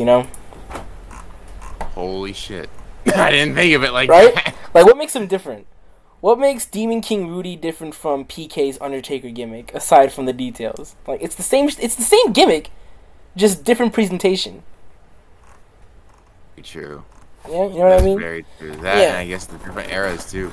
Yeah, that's true. There are different eras. Man, honestly, now that you mentioned that, holy shit! I wish PK was like younger or in his prime or just something close to that. Because imagine that kind of good. Like, because we have never had a really good Undertaker gimmick other than him. I will say That's that. true. Fuck That's what you true. fuck what you think about Undertaker. Motherfucker can barely talk. I don't want to. Yeah, I'm not. Again, I don't dislike him as a person, but he's not the best. Undertaker. Great guy, fantastic guy. Great guy, Not great what I would, guy. Not the guy I would call a dead man. Not a good Undertaker at all. Nobody did that better than PK. And I have my issues with Lonnie. I'm not a big fan of the guy, but even no one can touch that Rock gimmick like he can. Yeah, it's like Ruthless being a Shawn Michaels born again Christian gimmick. Come on. Exactly. Yeah, doesn't work. But yeah, but regardless, like. PK still like if imagine that character in today's Ro-Wrestling. I think PK would have mixed very well into UXW. Him as a person, I know he would have hated it just like he does now. But like character-wise, he would have hated the Fed, yeah. But his character work would have been solid in UXW. He wouldn't have hated the Fed. I'm talking about just like in general, like the community of Ro-Wrestling as a whole. Like if I don't know. I don't think he would have. I just don't think he would have liked UXW just because like. PK, one of the things that made him so special is that he was the only one doing a supernatural gimmick at the time. Like nobody else was doing it. But in UXW, he also went to bigger places. Yeah, but UXW was a more low key place where stuff like that happened all the time. You know what I mean? So I feel like he wouldn't have liked that setting. Yeah, I think he would have liked the old school aspects of it, but that's pretty much it. I think he would have liked the work ethic that you would have gone into to make sure that his ideas were heard and then worked perfectly. Yeah, I would have loved to have seen.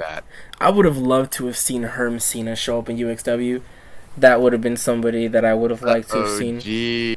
Oh my god, I wish. Herm Cena was great. Was not a very good Cena gimmick, but he was, he was fun. He was. You know what? No, I think he was, and I will say this. Okay, I will say this. It's the same reason why I'm a good edge, or quote unquote edge gimmick. Oh, he did. He really did make it him. He did make it his own. All right, that's fair. I'll give you that. That is fair. He was a good Cena. He wasn't a good John Cena. If someone were to go on YouTube and seen DPain versus Herm Cena, they could tell. Yeah, they took a lot of parts from Edge and John Cena here, but it's their own. It's like a different universe. It's like a parody. It's a good parody. It's like a Wrestling Empire sort of thing. Yep. So, with that, I think, I could, because he added a bit of himself to it, just like I add a lot of myself to my own character. Yeah. So, it's more natural. He's taking things that inspired himself, that he got inspired off of by John Cena, and incorporated it into his own personality and made it work so that it comes off as authentic. That's what I do with Edge and why I dressed up in early 2000s gear. I got told the other day that I look like I'm from the 2000s. I'm like, good. That was you do. You definitely do. For that. Yeah. Leather jackets, track pants, and some sneakers. I look good. I'm glad I look like Triple H from 2002. That's the whole goal. Yep. But You're one of those people, and I'm the same way. Like, realistically thinking, if you think about it, my attire has never changed once since 2013. It's always been leather jacket and jeans. Only difference is that it's just gotten, like, more detailed. More detailed, yeah, that's remastered. it. If it ain't Better. broke, don't fix it. Yeah. I've never been a tights. I've never been a tights guy. Like, how I am, and Dewey can attest to this because of how well he knows me, like, my character work, outside of the mime, because that's just me having fun, but my normal everyday character, that's literally just me as a person in real life. Like, that's just how I am. I'm not going to put up a front, you know what I mean? I'm not going to be this, like, extra guy and change who I am. I'm just going to go out there and be me. You know? And too many people do that. And that's the part that I hate about today's Ro-Wrestling. I was gonna like go back and be like, oh no, I don't hate it. No, I hate it because people look at this so much as like a job, and I want to get over. I want to be this and that. I'm like, what do you watch wrestling for? Mm-hmm. Because it's fun, right? Mm-hmm. Why don't you do that? This is a game. You are not getting any royalties. There's no. Be yourself. Don't think about what other people are gonna like. Be your genuine self. Not this troll that's overly can't be taken serious, and not someone who is too stoic and has no personality. Just I'm brooding. I'm the Reaper. I kill everybody that's in front of me. Like a fucking Tekken character. Just be yourself. Be your favorite wrestler. I'm gonna get some hate for this, and I know I am. But I think that Brutal Damon's Tyrant gimmick and Isaac Mercury's aesthetic, I just think that shit is so dumb. It's very, very wrestling. It feels very, very sports entertainment. But it feels so fake to me. You know what I mean? I feel like if I was going to meet Brutal Damon in person or something like that, that just wouldn't be him. You know? Like, he's just putting up a front. Obviously, yeah, you're playing a character and that's what a gimmick is, but I just feel like the best character work comes when you're doing something that feels natural, you know. And what's more natural than being yourself? You know what I mean? I'm not gonna say that, only because, like, in general, I think Damon and Diddy and Eddie actually made the aesthetic that just comes off as basic now because they started it. The whole Tyrant thing, it's not my cup of tea because it's just not my style. Yeah. But I think Eddie's the one who did it first. Like, just looking back as far as I can, if I remember correctly, I think Eddie did it first, and Eddie was really just taking inspiration from CJ. CJ got swag. Yeah, no, I forget. CJ fucking started that shit. CJ was the one. How dare I? CJ started it. Eddie like made it big, and then everybody else just kind of copied off of that. Yeah. And the thing is, like, Eddie had a big run. He's kind of like he's fallen off pretty significantly now, but. Like I said, I'll give. Yeah, I mean, neither do I. I'll give respect where respect is due. Like, a lot of people don't recognize that, like, 90% of the Road Wrestlers today are really just Eddie knockoffs. Eddie CJ knockoffs, including Damon and Isaac. Like, granted, they made it their own. Damon and Isaac because they made it their own. They added more elements to kind of do it their own way, but their whole aesthetic is really. It wouldn't have been there if Eddie and CJ didn't start it. The whole OP, like, I can beat everyone aesthetic, that has been done before. Even Brock, when he was in his prime, didn't do that. Like, even Brock was able to... Brock felt like a tyrant in terms of the big bad you had to overcome, but he was one of those people where he didn't talk about it. He didn't talk about how good he was. He didn't put it in your face. Unless he was a heel. You know what I mean? In that case, that's your job to basically do that. He didn't throw it in your face. He didn't act like he was better than everybody else. He showed you with his performance. You know what I mean? He showed you in the ring. And that made him special. That made him special because it was more like he was almost like the big bad boogeyman of any Fed you were in. Because if you couldn't hang with Brock, you would never make it to the top. And that it felt like Triple H. That's why I call him the best Triple H. That same reason why I like Triple H so much is that, like, it felt like a really big deal if you were going up against him. Not because he's a world champion, not because he's a really good wrestlers, because it's Triple H. Yep. Like, and Brock was the type of guy where you didn't actually have to beat him to become a star. You just had to put up a fight. Same sentence as him. Yeah, you just had to put up a fight to become a star. You just had to get there. And automatically people would have been like, oh shit, he earned a match with Brock. Oh shit, he actually put up a fight. Oh shit, he actually got close. Then they'd be like, come over here and we'll give you something. I see too many people, like, go on and on and on about how they've like beating other people. Like, oh, I beaten this guy. What have you done? That's such a basic it term. doesn't matter. Like, even back then when Brock was top dog, I beat him at least 3 or 4 times, but it doesn't matter because he beat me like 10, 20 times. You know what I mean? Like, those few wins I have over him doesn't mean shit, because regardless of those wins, I didn't beat him when it mattered. You know? So for you to sit here and be like, oh, I beat Brutal Damon in a spar. Oh, I beat Isaac Mercury in a spar. Okay. Now, try and dethrone them. Try and take their title, and then we'll talk. You know what I mean? When you can do that, then you can prove that you're up there with them. But until then, you know, you aren't worth shit. Like, how can I explain this? And they're good. Like, I'm shitting on their character. I really am, but they're very good. They're up there for a reason. They deserve to be up there. They work their asses off. They fight their asses off. I'm not saying anything about their in-ring capability. It's like, if let's say, I don't know, the 2015-2016 Boston Celtics tried to make a case to all of the NBA that they beat the almost undefeated Golden State Warriors and just expected to go to the finals because they beat them once. Yeah, it doesn't work that way. Take your ass on back to Boston with that shit. Yeah. No one cares because you won one match. Yeah, it doesn't matter. Two, it really or doesn't. 3. It's like, was it meaning? Like, it doesn't. It's not in a place that truly matters. Yeah, Ro MMA has a really big problem with that. You have someone who beats you in a spar once, and automatically you don't deserve all those wins. You didn't deserve to be champion. It's like, okay, try and do what I did, and then we'll talk. Why do you think I don't go to that shit? Because I hate it. Ro MMA's got a pretty. It used to be a fun community, but now it's pretty toxic. Yeah, now it's not pretty fun. When DB first invented that shit, it was fun. But now, because the people that are there now, it's just like, I don't care. It's so That's why, toxic. like, I have my fun when I don't really associate. Like, before, I used to be really involved in the community. I had my own promotion, stuff like that. But I figured out that the most fun for me comes when I fight for me. You know what I mean? And not to impress people. And that's what I do now. Yeah. And I feel like, as I'm saying that, like, I'm saying a few things that are contradicting, so I apologize in general. No, but, you're like, fine. And I'm really self-conscious and self-aware of that stuff, too. But, I guess for me, all this stuff comes from the heart. I think we're both just like, we enjoy this stuff so much, and we want it to be fun, and we want everyone else to see it as fun. It's not fun if everyone's taking it to just soul. Nope. Like they're always trying to get a one-up on each other, or treating it like a business or a monopoly. Yeah.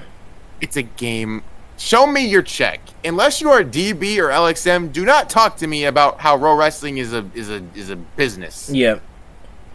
No, for real, it's true.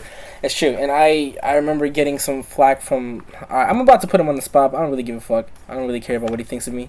But Lonnie, Sonic X-Man, you know, you guys know him as a rat. He did not like UXW's product at all. He didn't like it. He didn't like what I was doing with it. He didn't understand it. And I wasn't upset. I wouldn't even say I was offended, but I was more angry at the fact that you were gonna discredit the hard work that my roster puts into it just because of maybe one bad segment. You know what I mean? Like, I recognize that you don't really understand the premise of creative freedom because you never did it in your Fed, but it produces a lot of diamonds. You know what I mean? Sometimes you have stuff that doesn't work, but for you to kind of sit here and disrespect the hard work they put in, that didn't sit well with me. And he's one of the people who has a very business mindset when it comes to Ro-Wrestling, and that just sucks the fun out of it. You know what I mean? Like, you're older. I'll give respect where respect is due. Like, you were the top guy back then. You're an old head that I do respect. I used to look up to you back in the day, but now it's just like, you're out of touch, bro. You really are. Like, you don't understand the current product. You don't understand the people who are working hard to kind of make their name now. It's a whole different ball game than it was when you were on top. And you don't even go to UXW shows, you know what I mean? Like, you don't understand what it is that we're trying to do. And that's just something that really, really pissed me off. I think, because I do to an extent agree with you, there were a lot of times, and I think even people who are listening to this now, I think Tams is one of them, where they will definitely agree with that. TNX is not my favorite place for just reasons of I didn't feel like I got a lot of screen time compared to other people when I probably should have. Mm-hmm. That's a personal grievance. Mm-hmm. I do think that he gave certain people that that time to develop a character and all that. Was it always me? No. Was it other people? Yes. And that's not skin off of their nose. I don't think it really counts when it's through favoritism, though. You know what I mean? Like, yeah, you can give people some creative freedom, but some of it wasn't. Because I was in calls with him at times. Some of it wasn't. Sometimes it was, but and this is kind of me like playing both sides and playing devil's advocate here. Because no, that's fine. Listen, I wasn't there all the time, so if I'm wrong about something, I want to know. You know what I mean? Yeah, I think in a lot of places you were right. I do think he does voice his opinion to it, and I mean, again, it's always an opinion. Don't treat it as law, and I think a lot of people do that. Some people treat that as law. Yep. I have personal opinions about Ro-Wrestling that other people might not agree with, because they come from a different era where things are a little more silly and free and rampant. I come from a place that's more free and rampant but had its own rules, wasn't always like a little stricter in terms of you couldn't get away with so much. Yep. It was more fun oriented instead of being treated as a business, having as much social media as it is now, which is a blessing and a curse. Yep. But again, it's all personal preference. I'm not used to that. That doesn't mean that because I don't like it, you should change that. Because I'm one person versus an entire group of people. The fuck do I matter? Yeah, and old school wrestling too. It was something special because, like I said, everybody was friends. Like they were all kind of tight, and that's one of the reasons why I listened so much to Hall. First off, let me just say, Hall. Oh my God, Hall. OG. I love that guy. Right. That's why we stand. We do. We stand the original Edge. We stand him, right? But you, Brock, and Hall were the three guys that I asked for the most advice from, because you understand that pure style of wrestling more than anybody else. And Hall was like as pure as it gets. You know what I mean? Like Hall was here since day fucking one. You know what I mean? So he knew what everything was like back then. He saw how much it changed. So I would always ask him, like, this might not be the exact question, but it was basically I was trying to figure out how to take that old school style and apply it to a new crowd. You know, and Hall was very, very big on. He was a very, very big help for us in the beginning, especially because he was one of those people who were like, if you want that old school style of wrestling, the biggest thing you can do is stay as hands off as possible. Because at the end of the day, you can't make somebody's character for them. You know what I mean? You can't make somebody a star. All you can do is give them those tools to do it and hope to God that they can figure it out. And at first that was scary for me because, you know, I'm not a control freak, but I do like being informed. You know what I mean? I like knowing what's going on. But it was also like, I also, as a leader, have to put that trust in my roster to make the best choice for themselves. And exactly. Yeah, Hall was one of those guys who was just like, if you really want to be old school, then you just need to stay hands off. You need to let them do what they got to do. And if they sink, if they fail, that's on them. None of that blame is put on you. And Hall, I would be bouncing ideas off of him. Hall was actually one of the reasons why we decided to do Wicked Tides, the first one. Because Hall was just like, you know, back then, pay-per-views were fun. Pay-per-views were something where you got to be creative and do something that, you know, you generally wouldn't do during a normal show. And I was like, alright, well, you know, let's do it. Let's fucking do it. So Wicked Tides, the first one, we did it in an abandoned SeaWorld. It was a really fun pay-per-view. We had a blast. And we had all these... And the thing is, UXW in the beginning, we didn't have a single mainstream star, with the exception of you, but you were kind of on and off. You showed up like once in a while, you know what I mean? But that was it. We literally just had a bunch of little indie stars who nobody knew. And so, including myself, like I was pretty known on the indies, but I didn't know these people. You know what I mean? So I was like, it was fun for me to get to know them through their work, if that makes sense. So we had a blast with that. Hall was just great, and I was so honored that Hall decided to wrestle his last Ro-Wrestling match in UXW. I would say Hall is to UXW what Arn Anderson is to AEW. That's basically what that was. I can definitely understand. I can definitely see that. Yeah, Hall was great. I love that. I love the little tribute that he gave with you. That meant a lot. And Hall was one of those people that I used to look up to. I think my biggest inspiration when I was first Ro-Wrestling, like back in early 2013, was Tony Chick Magnet. He was definitely the biggest Yeah. inspiration for me. And then after Tony, it was Fighter Palm. And then after Fighter Palm, it was Hall. Those three were the ones who I looked up to. I wanted to be just like them. Brock was still, he was still young at the time. But he was young but already on fire, if that makes sense. Like, he was a top prospect at the time. And then right after NARW ended, that's when Brock, like, kind of exploded and did his own thing. I was still really, really young at the time. I was, like, brand fucking spanking new, like, one of those people who get paid, like, $500 to show up at NXT and job. That's where I was at the time, basically. You know, but to see what I could become, and looking at, like, I thought Fighter Palm's Chris Jericho entrance was the coolest shit ever, bro. I was watching that and I was a little fanboy. I was like, oh my god. I saw Hall's Edge entrance. That shit was fucking awesome.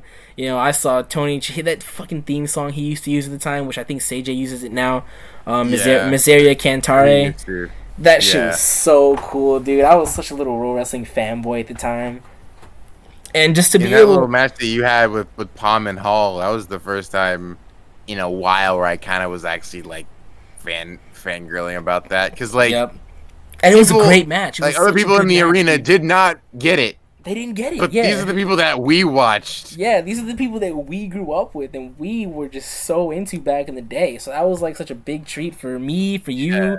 I was like, again, I never had anyone that I looked up to other than like builders like PG and PK, but like, those are always names that I was always in the building with, kind of watching them fight, and I didn't really like watch. I just kind of was like, oh yeah, they're having a match, it's cool.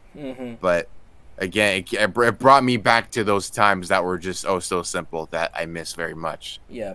So what you will about my age with that, but still. Yeah, and that was the moment where I always talked about UXW being the best indie fed, the most influential indie fed. And really, maybe that's true. I don't know. I say that because obviously I'm the owner and I'm going to talk highly about my fed. But that was the moment, seeing Hall and Fighter Palm have Hall's last match, you know what I mean, have that accumulation of what is easily one of the most legendary careers in all of Ro Wrestling. That's the moment where I truly felt like UXW is something special. And Hall is one of the main reasons as to why that is. That was a great moment. I love that. I was so happy that he decided to do it at UXW.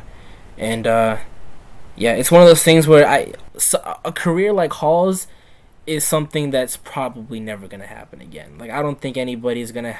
It's gonna be very rare if somebody has like as illustrious as a career as he has.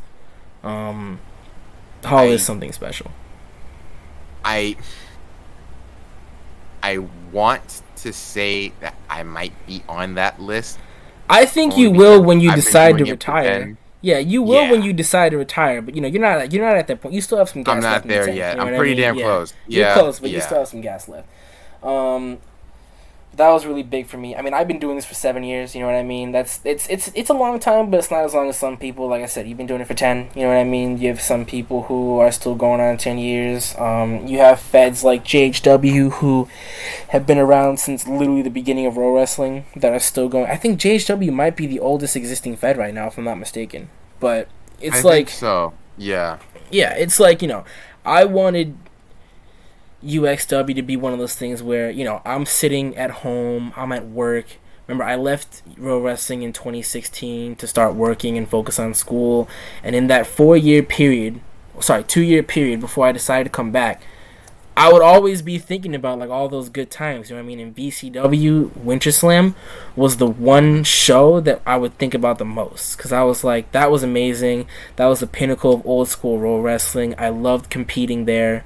I'm still undefeated at Mania pay-per-views, which is a fun fact. I've been in 4 and I haven't lost a single one. But thinking about that, I was just like, when UXW was ending at Wicked Tides, I wanted that show to be so good that people who were there, 2-3 years from now, still think about it. I wanted people to feel for UXW what I felt for VCW. You know what I mean? And that's why I went the old school route, because I was like, you can't really get that from a main. Like, granted, APRW is great, but 5-10 years from now, maybe not that long, but years from now, I don't know that it's going to be as beloved as like a personal indie fed. Like I don't really think about RWU at all, you know. Yeah. Besides how it made me grow, but that's pretty much it. Like, granted, it was a light show. You It was you great you for won't its time. you can't think of like one other than RW Mania 5, just because like that's at this point that was like a fucking election with Yeah, how much it meant yeah, that was the first in time general. that a show of that scale was produced. Yeah, but To even that after to that that, scale, that yeah, size, yeah. I couldn't name any other like special moments from RWU besides that. You know what I mean? And I didn't really go to APRW religiously. I went to a couple shows. I was going to actually like start competing for real until this whole I college thing know. happened. Oh my I was so upset god. because I was on fire, dude. I was ready. I was like, I'm gonna go and I'm gonna fucking kill it. And Ken was such a nice guy to talk to. He was like, let's do it, man. You know, anytime you want to come through, we got you. Especially after my match with Brock, he talked to me about that after, and he was like, you did great. You know, I thought you had it, and I was like, yeah, I fucking thought so too. But And can I just say, because there's certain people out there who have a certain opinion of Ken. I think anyone who knows him knows he's weird as shit. he is weird. He's a But freaky little guy. but he is such a humble, good person. Yep, I can And honestly say I've never had a better maybe aside from you because of VCW. I haven't had a yeah. better experience talking to a Fed owner aside from him. Is he a troll sometimes? Absolutely, Yes. yeah, Does he take APRW seriously? Yes. But as a person, when you talk to like the actual person, not unstable Ken or any of that other stuff, yeah, he's a really good, cool person. yeah. So I definitely agree. And in he, sorry, go ahead. Yeah, go ahead. I was gonna tell a story that that happened before Super Brawl that really just made me disappointed in a lot of people. Mhm, I think you know who I'm talking about too. mhm. When I invited, like I was getting all the names invited for Super Bowl to like take part, like Rudy, you, Mighty, all that. Um, I wanted APRW to like headline, and instead we got Outbreak. That was great. They Yeah, delivered those on out like there, they before. delivered. Let me tell you, they fucking Yeah, for delivered, sure. bro. But before all of that, Ken was like scared to join the Discord Yep. for it because he thought that people didn't like him. Mhm. And I'm like, Oh yeah, I want to that's talk about that so too. Yeah, he so said something. fucking. It was so irritating to He me. said Just something like in the chat that broke my fucking heart. And again, I had never talked to Ken before that. I had an opinion of him, but it was an uneducated opinion, if that makes it was a sense. biased It one. was an opinion that Just came from me not knowing him personally. But when he said that in the chat, I was like, I'm gonna give him a chance. You know what I mean? But he had said, I don't remember the exact words, but it was something along the lines of, if any of you in here don't like me, I'm sorry for whatever I might have done to you. Some shit like that. It was something like that. And I he was did just like, literally nothing to nobody that's what I was in the about to chat say. I who was knew like, them. he didn't really, he hasn't done anything to us. And I messaged him afterward. I was like, hey man, like I don't really, I don't remember what I said to him exactly, but it was something along the lines of like, look, I have no ill will towards you. You know what I mean? And I'm sorry that you feel as if you have to apologize to people. Something like that. It's not the exact words, but it was something along Like, that lines. And yeah, just he was so cool with me ah. afterward. He offered to bring me an APRW. At first, I was gonna go through Outbreak as Dewey knows, but Ken's like, no, you can go straight into the main show. Um, you know, and I was ready to have some fun. I was ready to go in there. I was a part of one of their little, it was like a big gauntlet match at the end of the server. And again, I'm not gonna sit here. I'm not one of those people who's like, oh, I knocked somebody out of a gauntlet match, therefore I'm good. But you know, I knocked a good few people out of there. Don Morrison was one of them, and I never thought I'd be able to hang with Don. You know, You made an impression. yeah, I made an impression, and I won in that gauntlet match. That match is what showed me that if I went here, I'd be able to hang. Um, I'm just, I'm sad I wasn't able to, but it was one of those things where I pulled the trigger too late. But yeah, Ken, he doesn't deserve. Maybe he Yeah. deserves some of the hate he gets, but vast majority of it is undeserved. No one. It's the same reason why like I don't like how so many people slander Vince McMahon. Yeah. You know, like just Mhm. because of like the outside personalities that don't act, who aren't actually all there. Is it perfect? Fuck no. There's a lot of things about WWE that I don't agree with. There's a lot of things about APRW that I don't agree with. But you Yep. cannot say that he's someone who's self-centered and only cares about one specific thing, because that's not at all the case. Yeah, I He agree. protects his people. He cares about his people.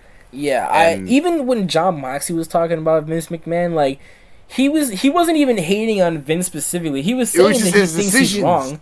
Yeah, he's saying he thinks he's wrong. He was saying that, maybe WWE be better off run by somebody else. But in terms of like whether or not he cared, he never questioned that. You know what I mean? Like he even said that Vince was really upset when he decided not to resign. Like he cares. He just might not be as in touch with the current generation as he was with the last. Like things change, and you have to be willing to change. And granted, he does some things that work out, but there are some things that could be better. But that's what business is. Yeah, it's personal preference. Just because it's your opinion does not fucking mean that it's law. And that's so common nowadays. I know why you got worked up about that. I know exactly why.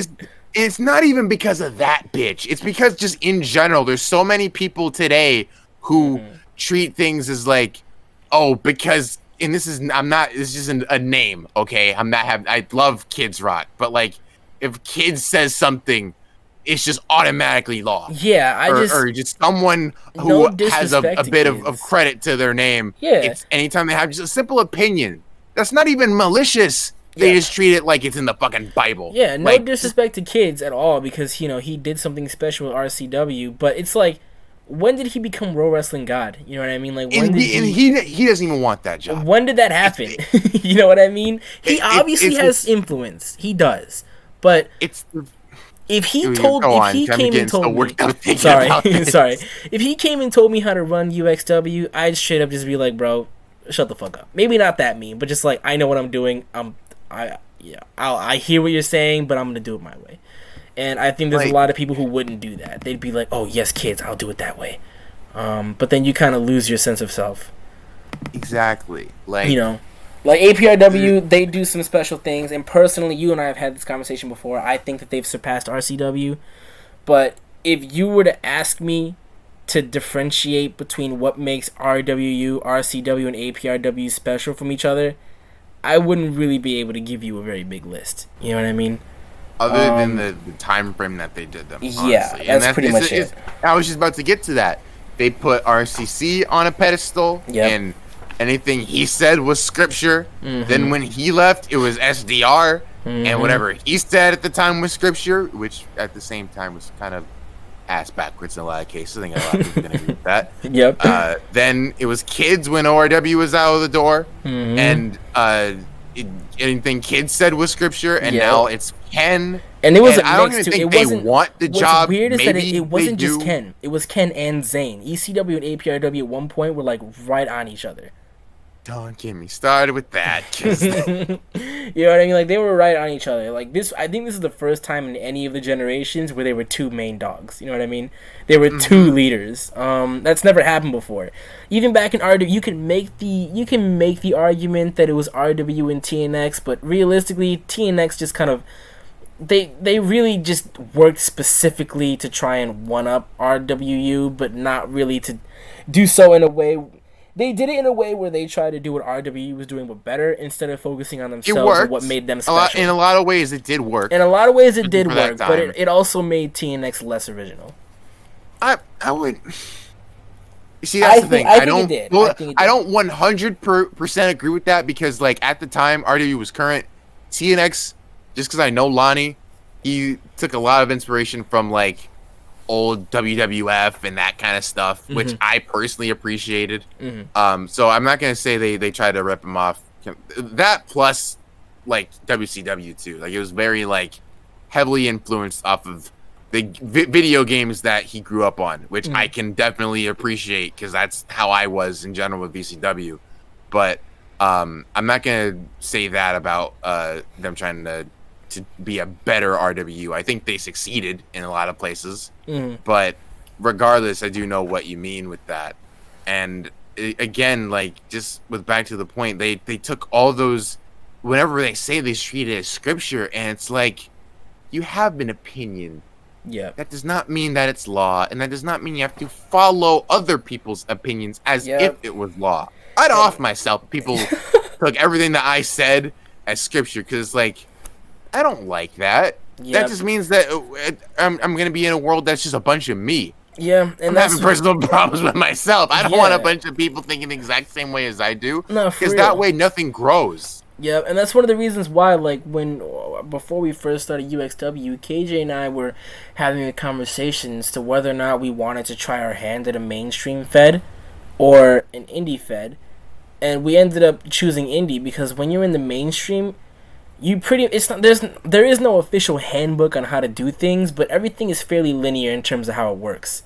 You know what I mean? There isn't a whole lot of differentiation between the mainstream feds. They run very similarly. You know, if you were to give me an APRW show but slap the RW logo on it, I probably wouldn't think twice about it. There's a lot of similarities in the mainstream, and there isn't really much room to differentiate yourself. Whereas in the indies, you're free to do whatever the fuck you want. You know what I mean? And that's one of the problems that I had with, well, I guess now we can start getting into it a little bit, the IUP. Because it was kind of, it was taking what should make indie wrestling special, and that's its uniqueness and your ability to basically have no set rules and go wherever you want to go and do whatever you want, and started turning it into a more linear thing.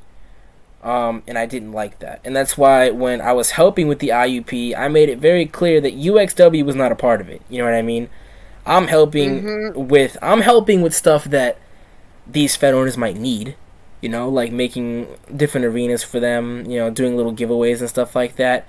But I'm not going to put UXW as a part of that because I'm not going to subject my own Fed to that linearness, you know. And it was the same thing with the UWC, which, again, I'll probably get some hate from this, but at the time, I mean, you know, AXW, I respect, wow, why am I... Gianni, there we go. I was forgetting his name. I respect Gianni. You know, I think AXW has something special.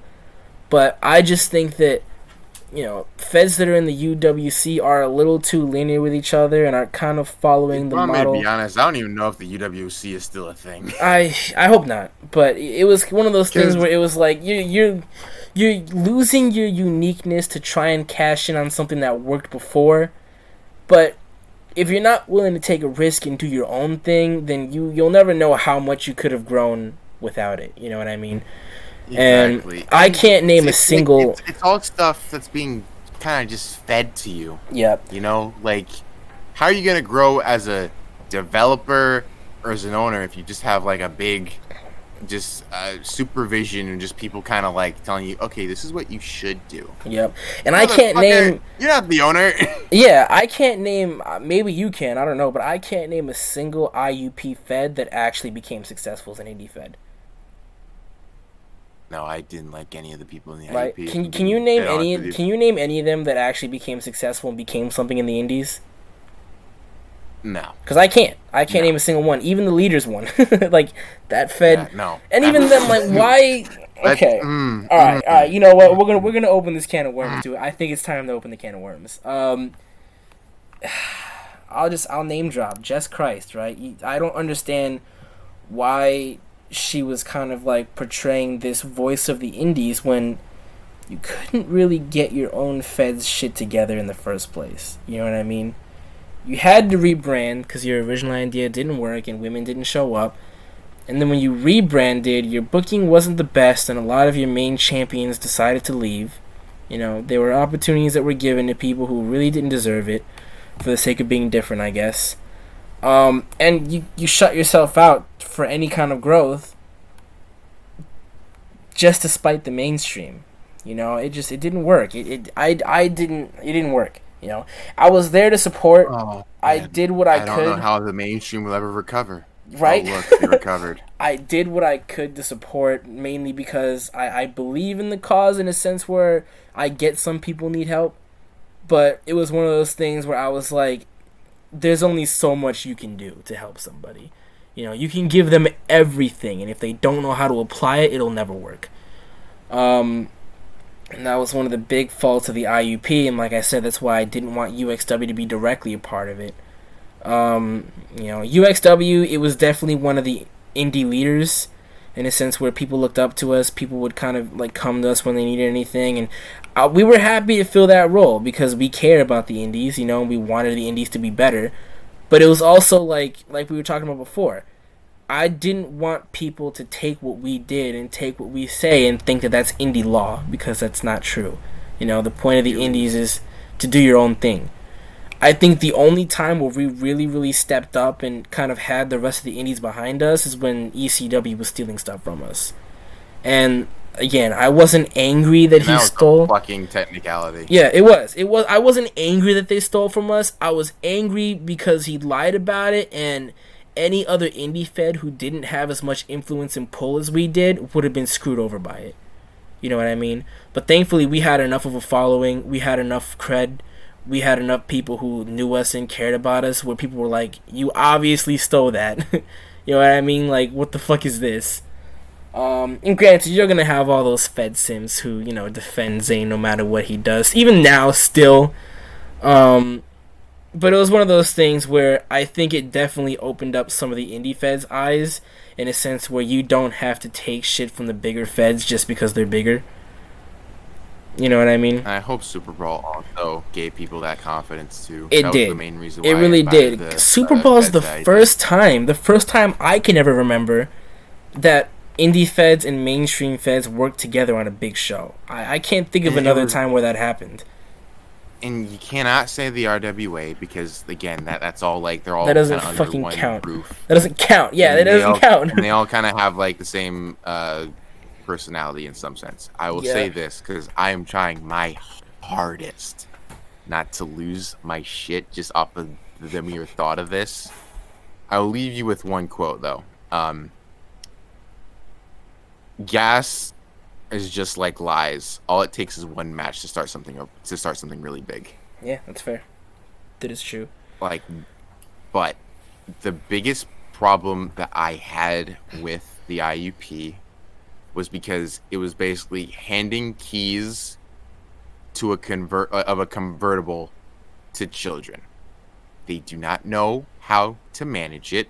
They're just there because it sounds like a fun idea. They see the shit on Twitter and they're like, oh, it looks easy. And they gave off the completely false impression that it was easy. Mm-hmm. Not even the owner could have handled it by themselves. They damn sure didn't. Why do you think it died so soon? Yep. So, and another thing, it's what did the IWP even stand for? The Independent Underground Program. Is okay. Indie Underground Program. What does indie stand for? Independent. And I've talked about this before too, yeah. So, I talked about why indie alliances are the stupidest thing ever. It's counterproductive to what indie is. That's like having the United States all broken off at once. They're not fucking united at that point. Yeah. Why is it called that? Yeah. It's not. It's no longer an indie wrestling promotion if they're all jointed together. Yep, and that used to, trust me when I said that used to irritate the fuck out of me too, dude. I was always like, argh! Especially, like, it's bad enough that the bitch didn't know what to do with her own federation, but the fact that she tried to just literally force these ignorant, I will say it because I was around them, ignorant kids on how to run a federation was just the damnedest thing to me. Because it made no sense. They were going nowhere. Everyone could see that they were going nowhere. Thank God it's dead because now no one's time is being wasted. Yep, it's like, I think one of the things that annoyed me the most was just like, you know, when people would ask me, you know, how do I start an indie fed? They wanted advice. I shit you not, my first line of advice is always don't do it. You know what I mean? Just because it's a lot of work, it's very difficult to get that platform out there. It's very difficult to get people to come and to get people to stay. And my thing is, like, if you choose to ignore that advice, then that's the first indication that you might be ready to do it. Just because, you know, you're willing to basically say, fuck it, I'm going to do it anyway. Hold on. I'm getting a phone call. Give me a moment. Mm-hmm. What's up, Pops? Yeah. Okay, I'll be right there. Alright. I gotta go open the door for my dad downstairs. Hold that thought. Okay. I didn't think I was gonna need to do a lot of editing for this, but Yeah, no, you're gonna have to do a lot of fucking I'm gonna have to edit the shit out of it. Alright, I'll be back. Okay.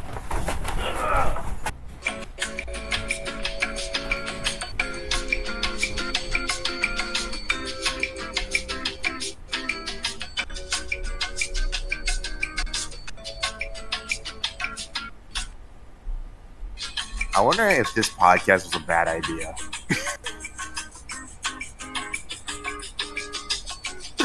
I'm just sitting here thinking about that now.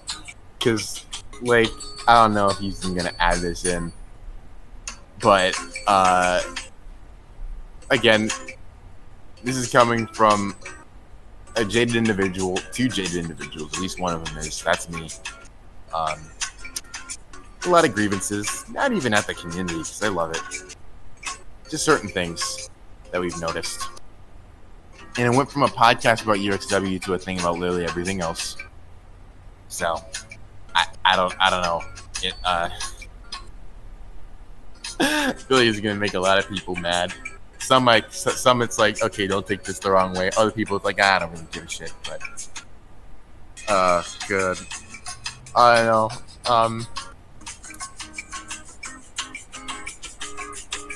All right, you can make the cut now.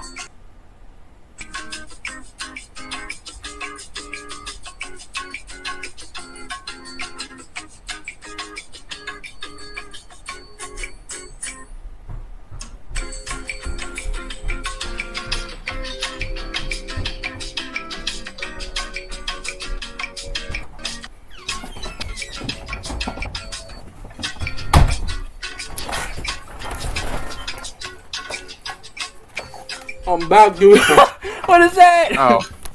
Oh, hey. I'm eating bread. Alright. Where were we?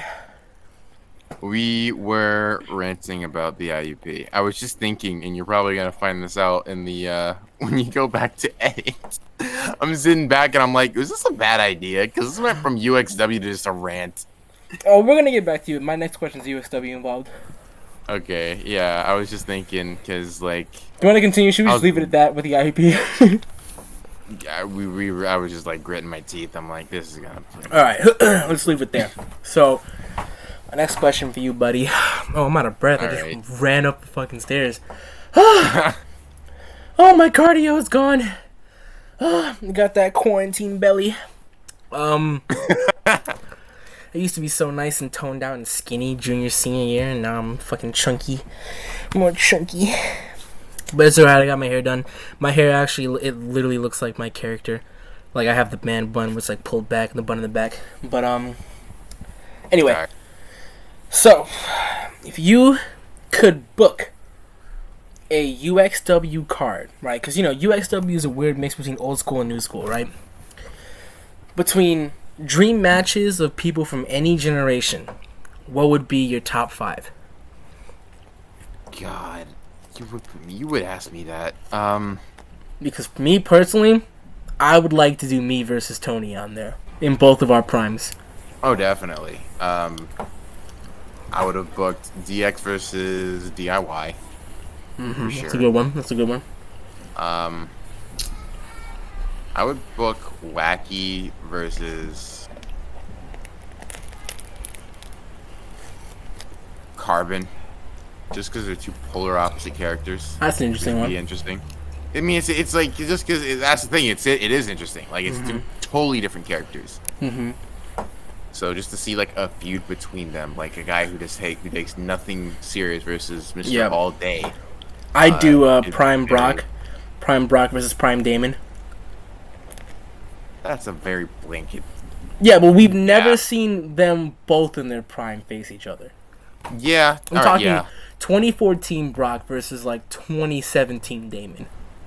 That's that's true. That's true. I could say that.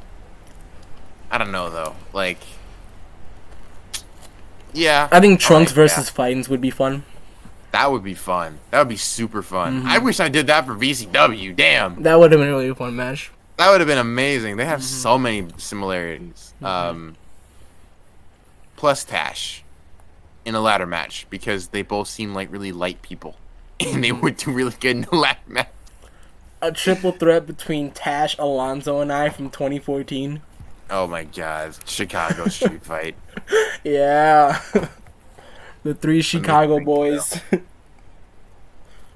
Um, let me think.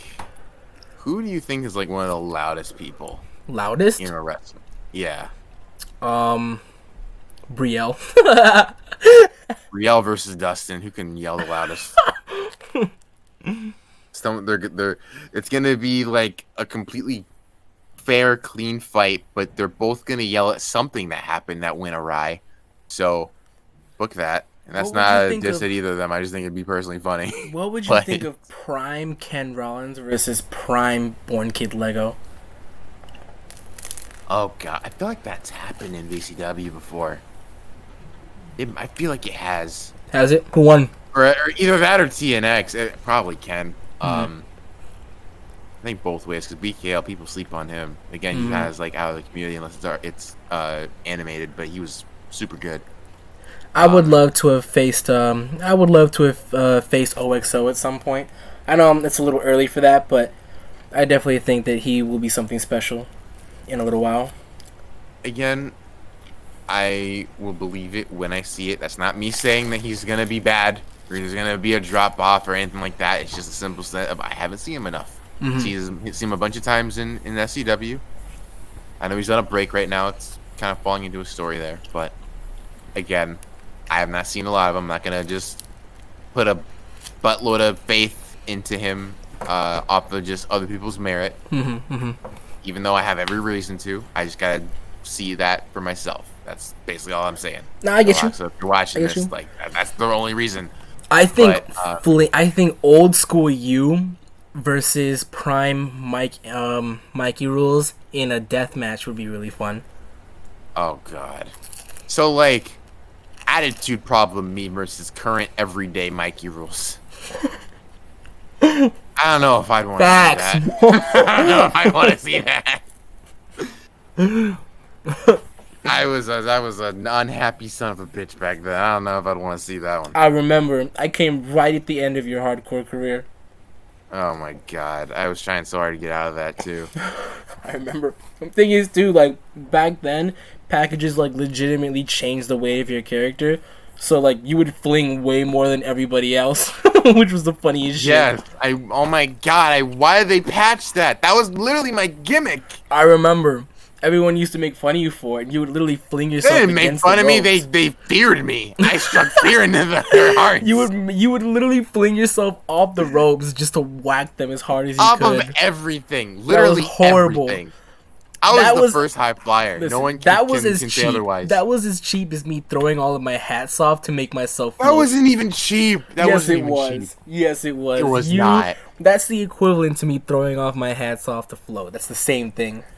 No, it wasn't. Yes, it was. That's just as dirty. No, it wasn't. Because Yes, it everyone was. could do it. I You just might did it as better. well. You might as well been Brock. I was using more his fucking agile than bongos everyone else. me. That's what it was. I was more agile than everyone else. I don't care what anybody says. Oh my god. Alright, and if UXW were to ever come back, not confirming anything, not saying it will, I'm saying like, let's say in a, Big ol' it. in a hypothetical universe. If you know what I mean? 2021 is like, if God looks down upon us, is like, yo, I'm sorry, y'all. Hold on, let me give you some good stuff real quick. McRib becomes like a permanent thing. UXW is dead, it's not coming back. But if it did, what are some things that you would like to see? Honestly, though, you're asking the wrong person because I've kind of seen and done a lot of things there. That's facts. That's true. Maybe a Rumble event. Now, that's dicey because from experience of hosting and being a part of it, that's one of the between that and an Elimination Chamber, those are two of the worst matches in history. Funny enough, that's like the one event that KJ and I have avoided like the plague. Honestly, that really, I'm not even joking. That's the one event where KJ and I Wait are a like, minute. we're not fucking doing that. Wait a minute. I just thought of something. What? What if you themed it off the plague, though? Do we? Listen. What, like, no. Listen, hear me out. What if you themed it off of the plague? The whole idea is to throw someone over the top rope. What if the idea is to throw them into a horde of zombies? Oh my god. Listen. This is what I'm gonna say. You know, since UXW is dead, I'll give some of the plans that we never got to do. Right? We did have a plan for a Royal Rumble style pay-per-view at some point.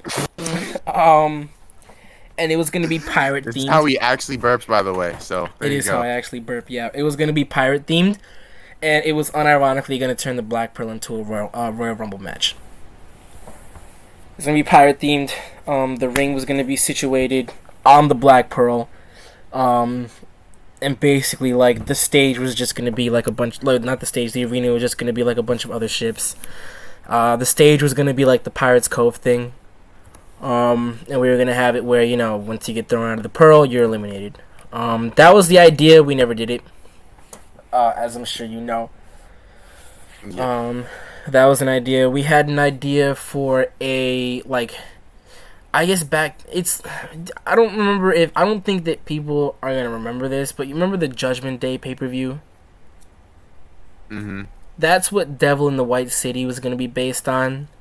That's a pay-per-view that was going to be based in early Chicago times during the World Fair, which is where all the murders by H.H. Holmes took place.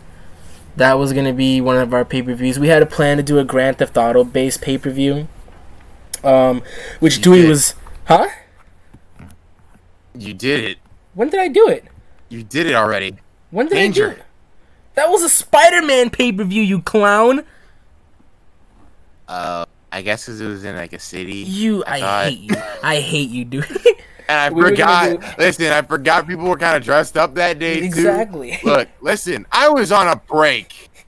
I missed all of the build for that shit. So, you showed up just to hand the title to Tyrells and then dipped. Yeah. You showing up just to hand the title away. I watched the death and the tragedy unfold in front of my eyes, too. Oh, that is true. With an entire division. Yep. The thing that made me so sad, bro. Nice going, Zane. The Archangel Championship was so special. It, like, literally elevated past the Knockouts Championship, and then fucking Zane killed it. Look, Speaking of which, Zane killed it. It could have been revived, but I mean, again, it would have taken way too much work to bring it back. You know what I mean? Listen, Zane was the one who killed it. Other people buried it. Yeah, basically, yeah. So it's man. Thanks for making me relive that, Dewey. Listen, look, motherfucker, you forced me to relive a lot of shit in the past 2 weeks. I don't want to hear it. I'm fucking dead. All right, I won't complain. So try to hit me with dead. that. Oh, the moment I said that, I was like, "Oh, he's gonna rip into me for that one." Yeah, you're damn right I am. Yeah. There was that. We were gonna do. We were planning to do Homecoming 2 in March. Obviously that didn't happen either. But that was gonna be our Hall of Fame, our second class of Hall of Fame. It was gonna be you, Brock, Steven, Kaylee, FJ. You guys were the class. There was some other ones that I'm forgetting, but you guys were gonna be the second class. We'll see if. Oh, I need to edit that out. Oh no, dude, I almost fucked up. All right, edit that out. Did you almost end it on accident? Yeah. No, I mean, I'm not saying that UXW is coming back yet. I said we'll see, and people are gonna be like, oh, we'll see. Yeah, no, I think you're gonna have to cut out the entire segment. I'm gonna have to cut out all of this now. All right, basically. All of that, yeah. We were gonna do that. We had a plan for a Mortal Kombat pay-per-view. It was gonna be in the Fire Gardens of the Shiraryu, which was gonna be really cool. We didn't get to do a lot of that. We had a lot of storylines planned with different people. Okay. Out of kayfabe real quick. Let me type. I'm gonna type. So I would save that one. I'm gonna type so that I don't have to edit it out. Hold on. Okay. I definitely think that you probably are gonna already have to edit it out. I would save it. I would save it just off the off chance. Like let's just because but all it this stuff right now that you're pitching. Might not though. Okay, I'll only tell the one that for sure won't happen. Okay. We had a plan for the frat boys to go back in time with Zayn and the Claw Daddy and enlist in a World War II boot camp. And we were gonna have like this fun little black and white filter over them and have them do like little comedy skits with, you know, the drill sergeant treating them like shit. And it was gonna end with like Zayn getting separated from the frat boys, so the frat boys actually had to basically fucking serve a tour of duty until he found them again, so he can take them back to their normal time. It was gonna be like this fun little Back to the Future style thing where they kind of have adventures through time or whatever. And it was basically A lot of a Call of Duty game. I guess, man. I don't fucking. It was gonna be all this. I'm like, pretty sure. I think it was. It was gonna be or all like these. zombies. It might have been. It was gonna be all this kooky fun stuff that, you know, was really just. It's something that nobody else would be able to pull off except for the frat boys because they're comedy gimmicks. You know what I mean? Their entrance, dude. Yeah. Do you remember their entrance to Wicked Tides? I vaguely do. It was. I think I it was do. Eternal. Brad. Standing outside of an odd house in the middle of the woods with Wacky taking a shit. And then he gets up and he's like, oh, that was a really bad one. And they walk off and the camera pans into the toilet and it's two little Steven and Rathias. Wow. Yeah, and then they come in a White Claw carriage. That was their entrance. And granted, listen. See, that's the symbolism that I was trying to avoid. I know that's disrespectful, but again, I'm hands off. When they ask me to make something for their entrance, I'm like, are you really sure that's what you want?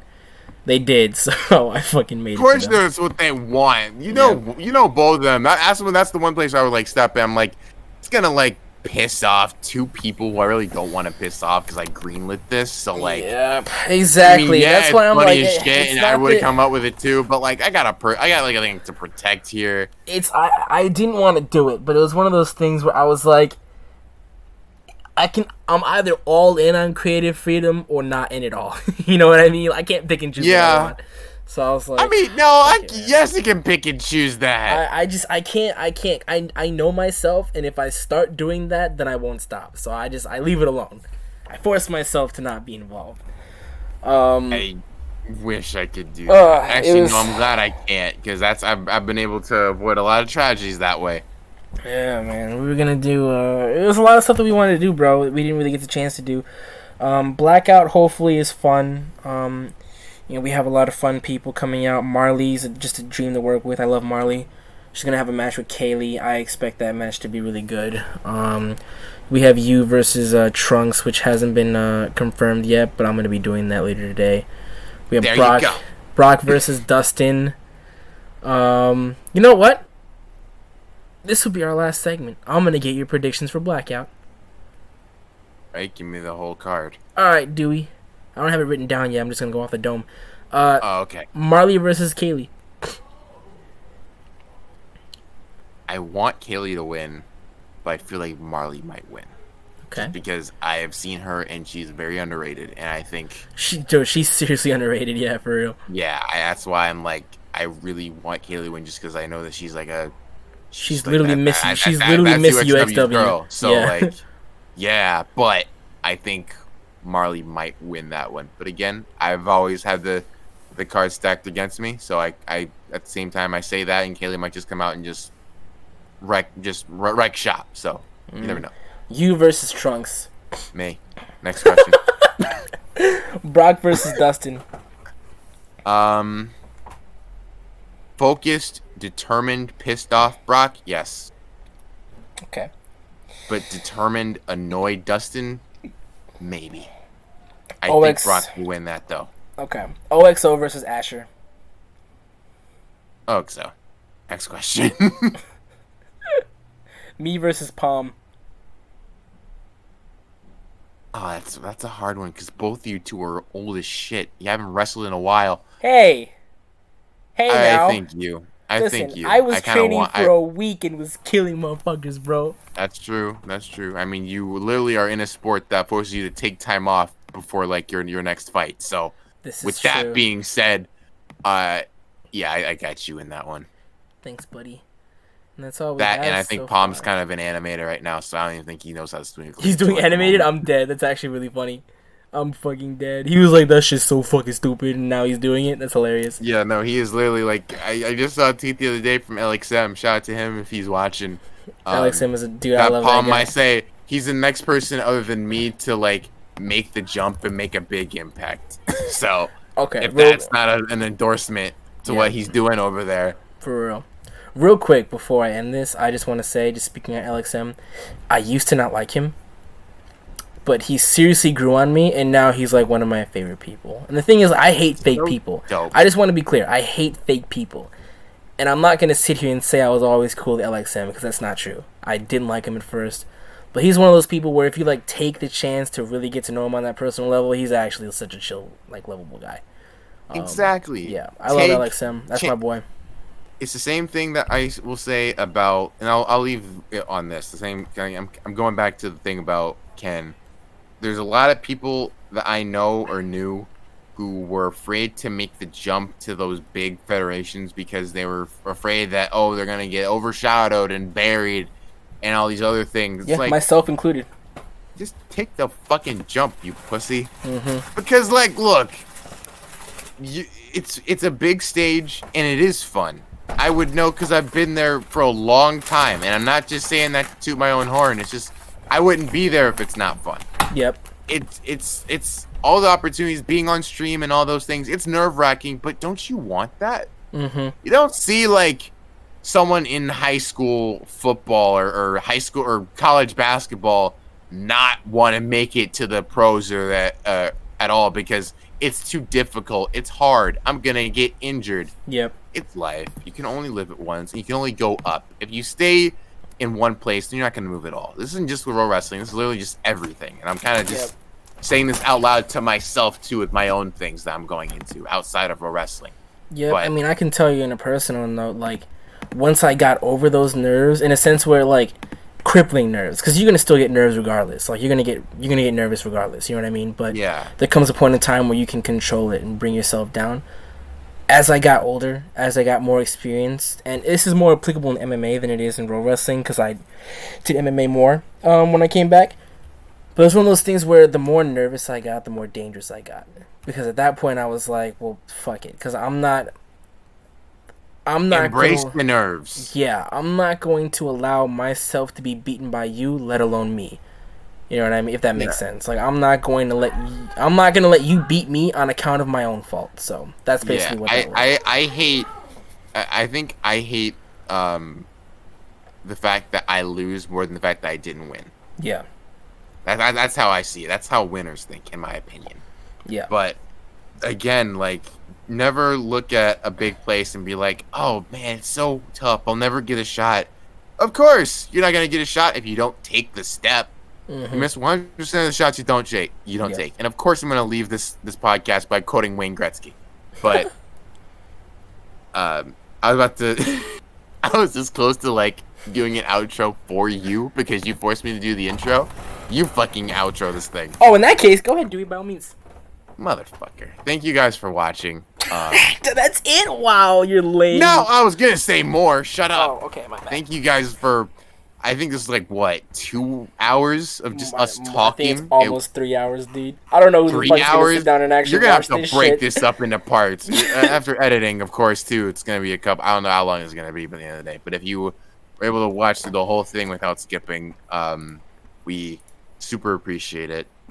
Thank you to Neo especially for even wanting me on this thing because I talk way too fucking much, and also it makes up for the last one that I did, and just, I still haven't Yeah. deleted that. you need to, motherfucker. But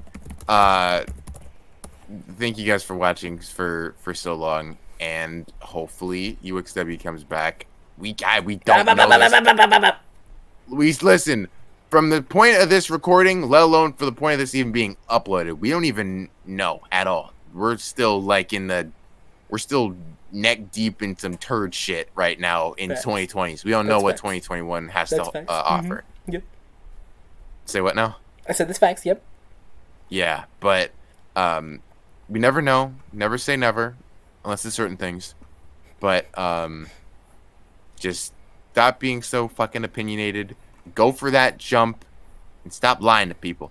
So, that being said, next time on UXW. Oh my god.